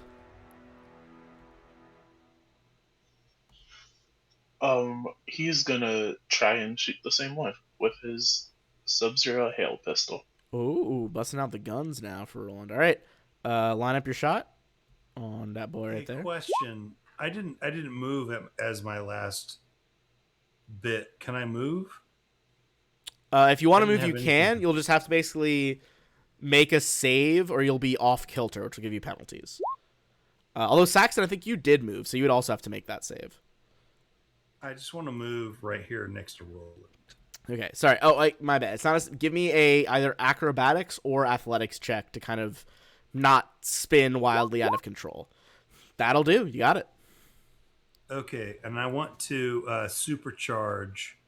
Now that I'm right next to him, I want to supercharge his weapon. All right. Next one that hits will be extra damage, although you did miss with a nat 1 on the Sub-Zero. All right.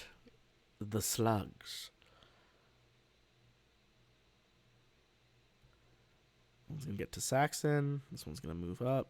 This one's floating over that crate because it's at the tall crate before. My music, like, fully stopped there. What the heck? Try that again. Okay. Sorry, I got distracted by fixing the music. All right, the one next to you, Saxon, this time it is close enough that it is going to just try to bite you with those weird circular jaws. Most certainly. It's a 23 against KAC. Yeah, that is. There's going to be 4 piercing damage. And as it is close enough now to, I believe, give all 3 of you guys the tech malfunction aura. The ones at the back, they're really fucking dumb, so they're just going to shoot the first thing they see. I think Saxon for the bottom one, Roland for the middle one. All right. Saxon lobs a ball of mucus at you for 12 EAC? Meets it beats, so yes. Oh, it does? Okay. In that case, mucus. 1 electricity, minimum damage. And Roland, I assume a 7 does not do it, so that is the end of their turn. Back over to Shaw. All right. I'm going to leave the front line to the one that's in their face. I'm going to go for the middle one. Things aren't working, but you know what I mean. The middle of the 3. Fair enough. All right. I fire again. All right. Do it. That will absolutely do it. Oh my god. Just red fucking mist on this leech. Just boom, disintegrates it at fucking nothing. Yeah, it's very dead. That's my turn. Good god. When Shaw kills, kills hard. Saxon, that's you. Oh, I forgot to roll. This one would have tried to do its special heal thing as it went. Okay, well, got 1 HP back, so probably not going to save it. Some days it do be like that for a leech. Not for long. All right, Saxon, you gonna chop this thing to shreds? Okay, so just this guy right here next to me. Yes, sir. I'm gonna hit that fucker with my tactical doshko. All right, then you can ignore its penalty. Ugh. That does hit. However, its healing is gonna keep it alive. Yeah. I hit it. Woo! You did hit it though, for sure. All right. Assuming you're not moving, it'll be Scorpio Sky. Scorpio, you are. This one's basically extremely injured. The last one at the back hasn't been hit. Right. It's like always good reason to bring. Brought my analog pistol with me. So yeah, Hell I'm yeah. gonna take a shot to one in front of me here with my They pistol. can't affect just bullets in a slide. Oh. Unfortunately, if you get a bad round in that gun, that will stop it. As you realize, you pull the trigger, click, nothing happens. Like, oh, shit, gotta clear it really quick. But yeah, no damage. Right, Goblin ammo. Goblin Yep. ammo. Yeah, you probably picked up some fucking short arm rounds from the goblin. It's like, oh, this is trash. Yep, that's all for me. Yeah, the goblins had loaded that one with like fucking sand instead of gunpowder.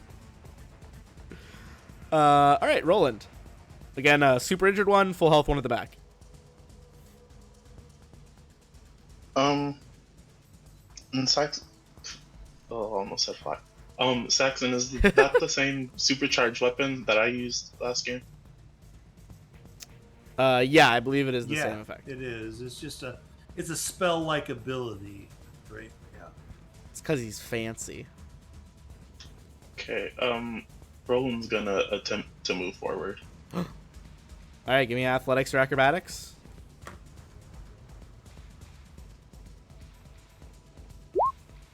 Okay. How much more movement do you have? Because you're gonna drift all the way that direction. I have another 10. Okay, move another 10. That is a fail on the acrobatics check. You are now off kilter. There's a -2 on attack rolls. Okay, well, he only has a +2 to the pistol, so All right, flat D20, baby. Here we go. Who are you aiming for? the uninjured slug Uninjured one? Go for it. or leech. Leech, slug, they're all on your spaceship. It's fine. That does hit with a 0 modifier to your D20.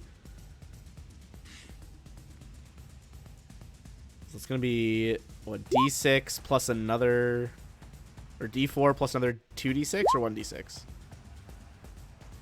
Well, either way, that's already enough. The cold coming out of your gun crackles towards the rearmost leech. Frost spreads across its body. It jerks once, bounces off the crate, and just shatters into pieces. Unfortunately, on your turn, you are still going to be drifting towards that crate with nothing to stop you. Alright, we got one dude left. Saxon is just going to try to bite you. These things are not dumb enough to know they should run.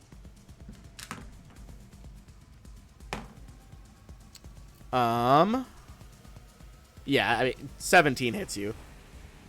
Yep. No show. 3 more piercing damage. Oof. Okay. But that is the end of its turn, and I think you guys will probably make short work of this one. Because it only gets 1 heal a day, and it already used it.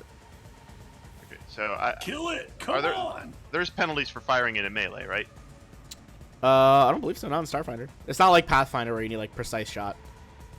Okay. Alright, I'll take that then. Sometimes if there's, like, someone in the way, they'll get, like, light cover is the thing. Yeah, so I'm going to have to move here. So moving to the left. Alright, you push off. Give me that Yep. acrobatics or athletics check. See if you can control your movement and not just keep drifting. Maybe? It's close, but not enough. Alright, so So you do drift your full movement this way. 30, so I think you only moved 5 so far, so... yeah, so another 5 squares. Alright, off, spinning wildly with an artillery laser. What could go wrong? Just Alright. cartwheeling through the air with a 2-handed fucking cannon. Alright, make your let's see if shot we at can finish a this -2, because you're off kilter. Would be +4, goes to +2.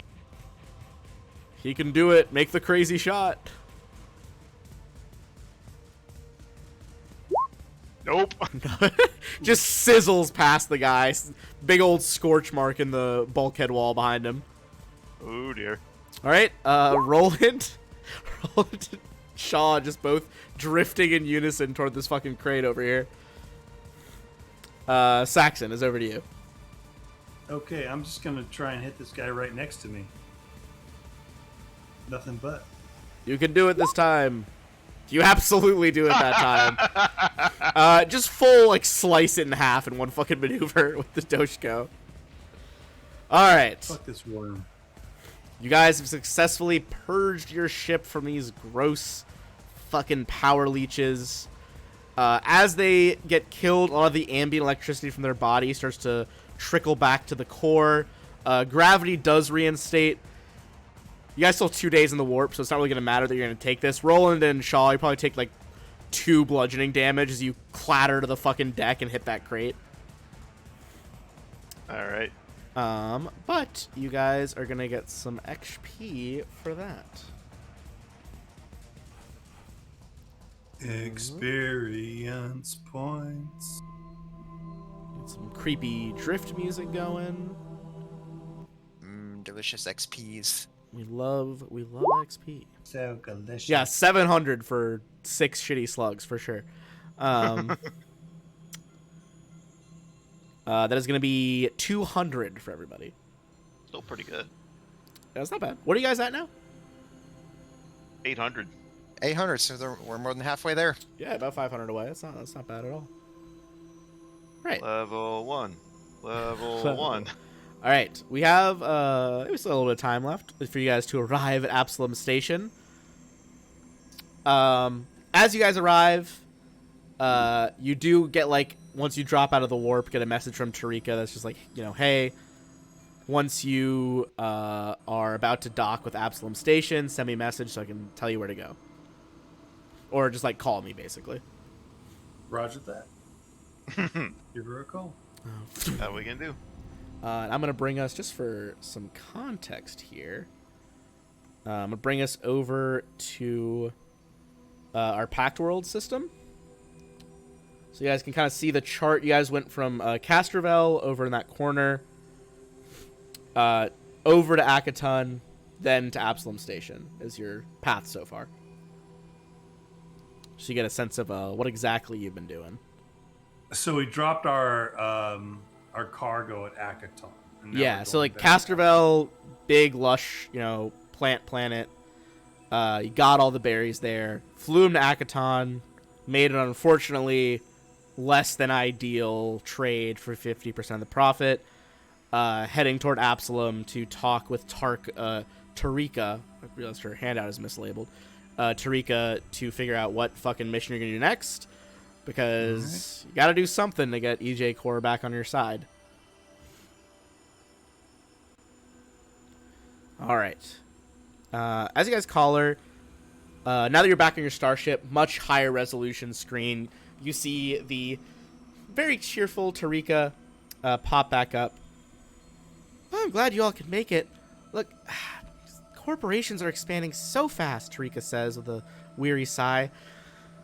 Look, by the time y'all went to Castrovel, to Akaton, the local buyer had already been bought out by an interstellar conglomerate. Guess there's just no room for family businesses anymore. Not in the Pact Worlds, at least. Maybe out in the Vast. She shakes her head and taps a few buttons on a datapad. But let's focus on what matters. Getting y'all a high-paying gig to put you back in the company's good graces. I got just the thing. Came in not long ago, in fact. It's not perfect, but it'll do the trick. She's like, Roland, you might find this kind of interesting, I guess.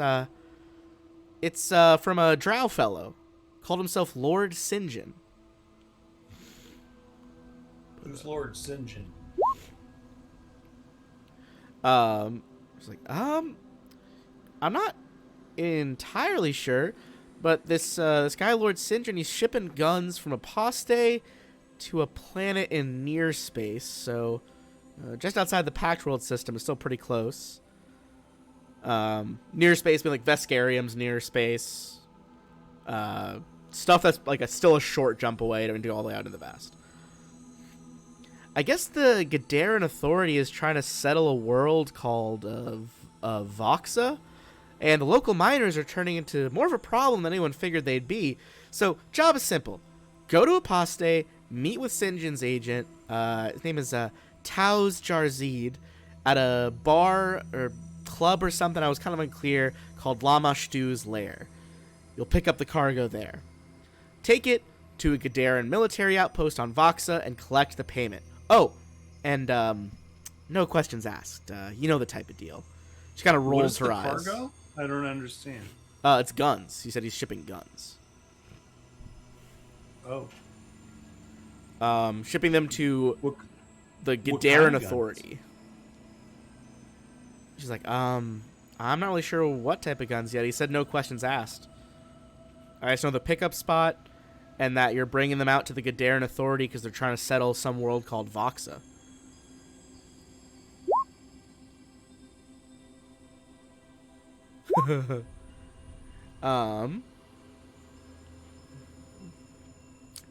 I feel like she doesn't believe you, Roland, about Aposte. Aposte, that's not what it's called. You guys can ask about you asked about Lord St. John, right? That was the first question you said. Yeah. She's like, look, I don't know a lot about him, but I do know that only women can rise to positions of authority in a Drow noble house. It's a very matriarchal society, so whatever the Sinjin guy is lord of, it's gotta be something else. Anyways, he's not even on Aposte. Not sure where he is exactly, but that's why you're meeting his contact instead. Well, it So- sounds like if it's not a man, it should be easy to take over. Say that again? Oh, nothing. Okay. He's just like... She's just like, you got anything, any other questions about the job, or feel free to come and have a meal or something? Yeah, Oh, Scorpio will question. speak up and I say, "Well, you know, you're so concerned about us, Miss Trika, but how are you? How are you doing?" She, hesitates for a second, and she's like, I've been better. Working for the company as a dispatcher is, well, it gets tricky. It pays the bills, but I don't know. EdgeCore is, well, sometimes I feel like they're really breathing down my neck. And, look, this job, it'll pay you all a lot of money and get me paid too, but something's a little off about it, you know? But it's a massive paycheck, you guys. And honestly, we got to get you all off the company's metaphorical hit list. I mean, metaphorically, they haven't hired assassins to kill you or anything. No, not as far as I know. But also, have you all heard about the Gadaran Authority before? A what? That's who you're like shipping the guns to. They're trying to settle that planet. She's like, it's a hobgoblin empire essentially in near space. They've gotten pretty aggressive lately, expanded into nearby worlds hobgoblins used to inhabit. I guess there's old hobgoblin ruins on those worlds they're claiming. Kind of fascinating, but they're a scary bunch. That's interesting. Yeah, Scorpio just sort of Says the nods. Hobgoblin guy. Yeah, this is the hobgoblin dude. I thought you'd find that interesting. He just sort of nods, just taking in, just like, "Oh yeah, yes, here," and he'll just sort of lean in and just whisper to the others, like, "You know, I've heard about this sort of thing before. Like, you know, we're basically, seems like, at least from what I can gather, the idea is like we're running guns so that they can use them for uphold their own authority, that sort of thing." Yeah, and look, guys, I know what it seems like, but at the same time, I understand how hobgoblins have been used and abused in this system. Also true. I'm not on board for some of this shit. I'm with you. As you say that, I think you guys have asked about most stuff. The only thing you haven't really touched on in your conversation with her, you haven't asked about Voxa itself, the planet where the guns are supposed to end up. If you think any of you would ask about it, you don't have to. Sure. She kind of, you see, she like doesn't really know much. She pulls up a file on it on her data pad. She's like, all right, Voxa. Well, it's rich in Sikatite and other resources. There have been human, dwarf, and Sheeran miners working there for years. Local mining guild ran things until recently, but now that the Gadaran authorities shown up, well, we can count on the hobgoblins taking over. They don't mess around, but I'm surprised they need a weapons shipment at all. You'd think they'd have brought guns for, you know, what, planetary invasion, I guess?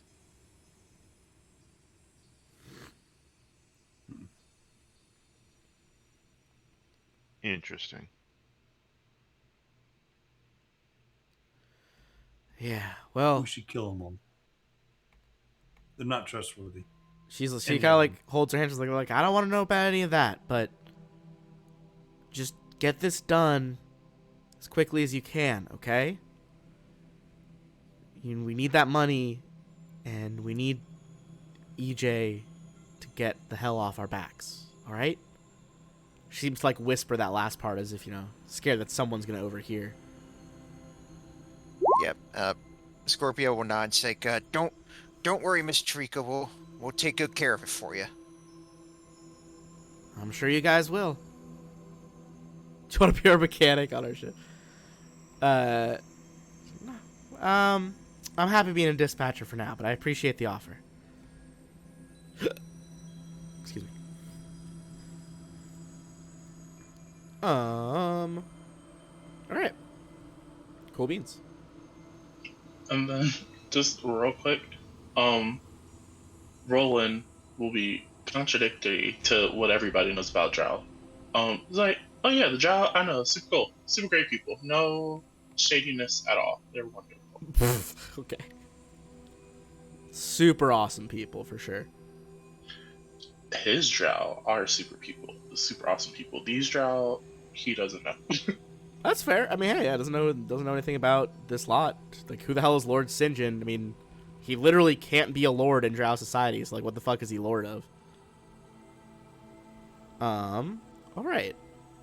Presumably you guys kind of dock for a bit. You rest up, get any food. Is there anything you guys would want to get on the station before you head out to Aposte? Go ahead. No, sorry. I just kind of cleared my throat. I'm still a bit sick. I might, if I can afford it, because with some of the money we picked up, I don't know how we've distributed it or anything yet, but I think if I would probably get like an extra battery or two for my, because right now I only have one for my laser. So yeah, you can pick up a few. Pretty easy. This is like the big city in this system, so plenty of stuff to buy. Yeah, I just don't know how many credits we have, and I don't want to dip into the group fund. Everyone should have at least 125 from selling that one crate you guys did. Okay. So minimum everyone should have 125, and then I think, assuming you guys split the goblins. Yeah. So 150. 125 from the crate. Goblins should have given each of you like 37 gold. Well, the goblins, it was 50 apiece, right? Yeah, so 150 divided by 6, 25. Divided by 6. It's 4 of you. Oh, they give total. I thought it was 150 total. My bad. No. It was, 150 credits divided by the 4 of you. For some reason, I was dividing. My brain just melted right there. Okay. You're good. So everyone should have like at least over 150 credits right now. Okay. So feel free to grab that stuff. I would say at some point on the Absalom station, Scorpio Sky would not like the whole one, but just in whatever area we happen to be in, he would go to the local cabaret club and he would inquire and see like, yes, do you have any hosts here by the name of Sho? S-H-O. Give me a diplomacy check. You try to go around. There is an entertainment district in Absalom. See if you can gather some information on that. Mighty 3. Nothing definitive. You get like one patron at one of the clubs who was like, I think there was a singer named Sho. He's like a little bit drunk, and I was just came through a couple months back. I think she left pretty quick though, or at least anybody go with to help, or is it just a one person thing? I mean, he wouldn't have, it's like he would go, but it's like if any of you wanted to tag along, he wouldn't refuse the company. That's fair. I'm trying to remember the districts. It's the Armada, the Sim. Okay. Saxon would have offered to tag along and help watch his back if he wanted it. Oh yeah, absolutely. Sweet, yeah. I feel like the pair of you guys walking head together. smack. I don't think they're fucking with you. So yeah, not a huge definitive clue, Scorpio Sky, but there's something there. So, you hear any word about where she might have gone off to? He's like, not much. You want to pay me a couple credits, so ask around, come check in next time you're in town. It's like, you know what? Thank you, but I tell you what, and I'll just tell you what. Your next one's on me, as a way of like thanking, just sort of like partially thanking him, and also feeling a little bit sorry for him. I'll chalk up enough credits just for his next round. Oh, shit. I will say, like, you know, a credit or something, like negligible cost, pretty much. He's just like, mighty kind to you, sir. I'll drink to cheers to you. Give a bit of a soft thanks, and then just head out. Saxon kicks him in his dick, throws him. No, I'm just kidding. What a Just take. kidding. Fuck this dude. Alright. Just drawn for fun on a little map here. I was going almost to the system edge, only one planet farther out than Aposte, which is Octurne. Nobody wants to go there. So not the best place. Alright. If everyone has bought the stuff that they need, I'll probably have us land on the planet, and then I think that's a good pausing point for tonight. Pilot, if you want to roll to see how long it's taking us in the drift, let me see. It should be, I think it's just a D6 to any planet in the core worlds. Yes, All go right. ahead and roll me a D6.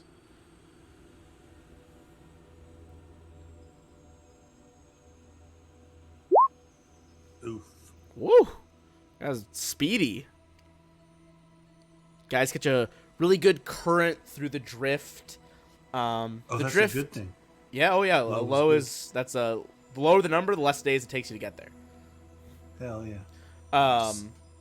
Every time someone uses the drift in this world, various pieces of different planes are pulled in. I'm gonna say you guys like hit a pocket of like the plane of air and like other weird outer planar materials, and it just like slingshots you towards the outer planets. All right.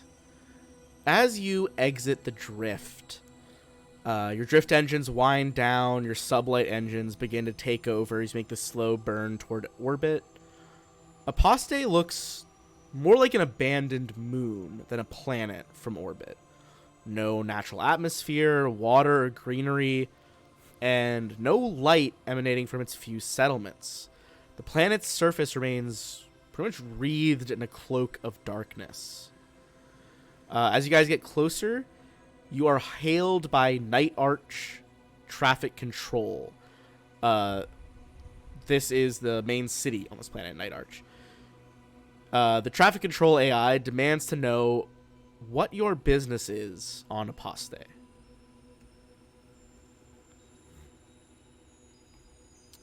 We are What? on approach to complete a cargo delivery contract. We've got yarrow berries. You hear like a brief pause. Like, your ship does match cargo ship records. Please follow the guided path down into Night Arch. You guys see like kind of an illuminated, almost like 3D arrow appear on your main screen to guide you down. Understood, Control. Making our descent. As you guys get into the Nightshade Towers of Night Arch, you see there's great halls, smaller domes, other enclosed buildings. As you land, there is another call for you guys. Cargo ship BD, open your doors and prepare for inspection. Oh, all right. I look to everybody else. I mean, we have nothing on board, right? No. You don't have anything on board. Just what? Yeah, what we picked up. Just before. ourselves. All right, I'll heave Um, No too. worries. These are the this is what's getting on board, by the way. These are what are known as Drow enforcers. Yeah, so I will, of course, create a azimuth laser rifle. And just kind of keep it to myself, but off to the side. Sure. I don't have any of my weapons drawn, but they're on me, of course. Yeah. But yeah, no, I will bring the ship to a halt and allow them to board. You power down the ship, kind of touch down the landing pad. These guys step on. Roland, you activate your veneer power. How many of these guys are there? Just 2 boarding right now. Oh. Night Arch itself is a vastly predominant Drow city, run by the Drow houses. Like, it has a population of almost over 1.2 million. 85% of that is Drow.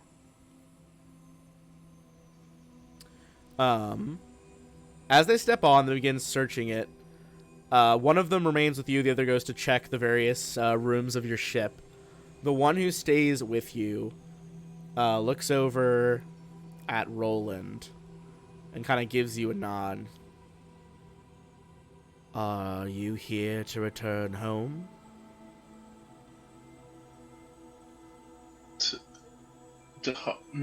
Oh, no. I'm with the crew. We're just here to pick up the shipment. Indeed. Well, I'm sure you all understand. There is a bit of a smuggling problem lately, a constant problem on a world that depends on the arms trade to function.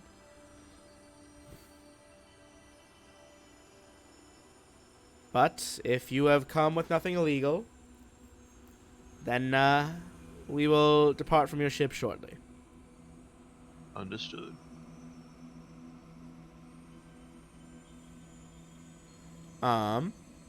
As you guys stand there for any, unless you guys engage in more conversation, he just kind of stands there holding his rifle. The other one Roland shows up. wants to ask a question, Yeah, go but for it might seem suspicious. I'd say up to you if you want to toss it to him. He's just kind of standing there. Do it, DJ. He's Yeah. he'll ask who's this Lord. Not gonna say Lord. This Sinjin person. How's business with him? Them. He's gonna be vague and say them just in case. Ooh, give me a diplomacy check. To try to lure out this kind of cagey drow into talking.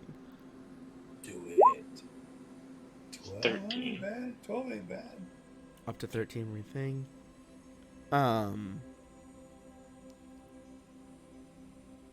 He kind of looks over at you, those blank, white, expressionless eyes, and just like, I'm sure I wouldn't know. I wouldn't want to do business with Sinjin. Give me a sense motive check, Roland.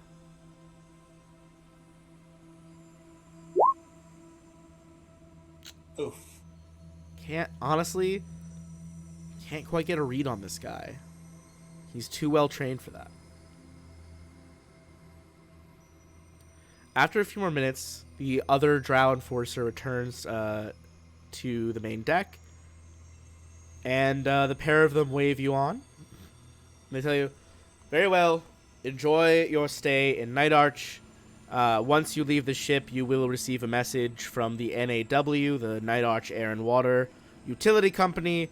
You will be billed for the air, water, and other material you consume for life support. Wait, you're charging us for the air. Air is a luxury here. Shush. Okay. He just immediately shuts his mouth. Very well. They don't say anything about like enjoying your guys' stay or anything. They just fucking boot march off of your deck. They don't have to They don't know how to manage their resources. Mechanically, each day you guys are on here, it's a credit per day just to exist on this planet. Shaman folk.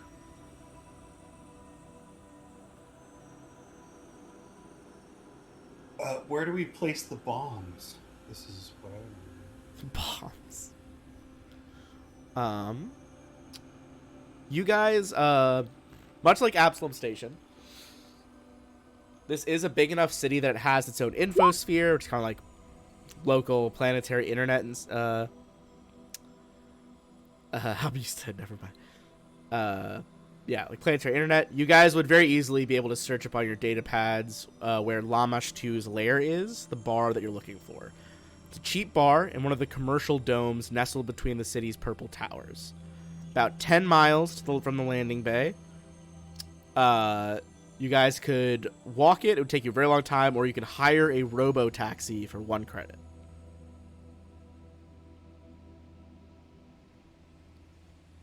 Robo-taxi. That Oh. sounds pretty cheap. I'll pony up for that. Hell yeah.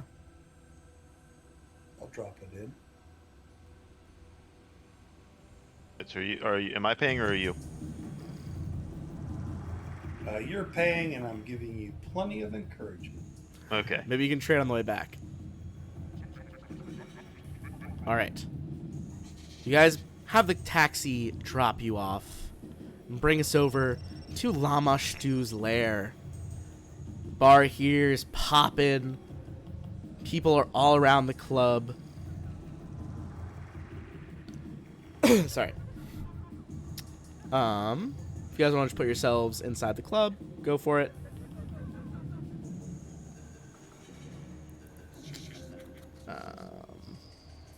Yeah. Alright. Muted conversation and the stench of spilled alcohol permeate this place. The lights are low, music soft but omnipresent. Travelers of all species, though mostly the local majority drow, orcs, and half-orcs, sit at tables of thoroughly stained aluminum, nursing their drinks and generally keeping to themselves. Across the room, a pitted bar counter and black aluminum stools beckon those eager to drink their sorrows away. Behind the bar is a brusque-looking half-orc who eyes you all curiously. And I think we're going to pause there and come back next week. Sounds good. Okay. All right. Thanks for playing the first session, guys. I'm excited to see what you guys do down in Lamash 2's Yeah. lair.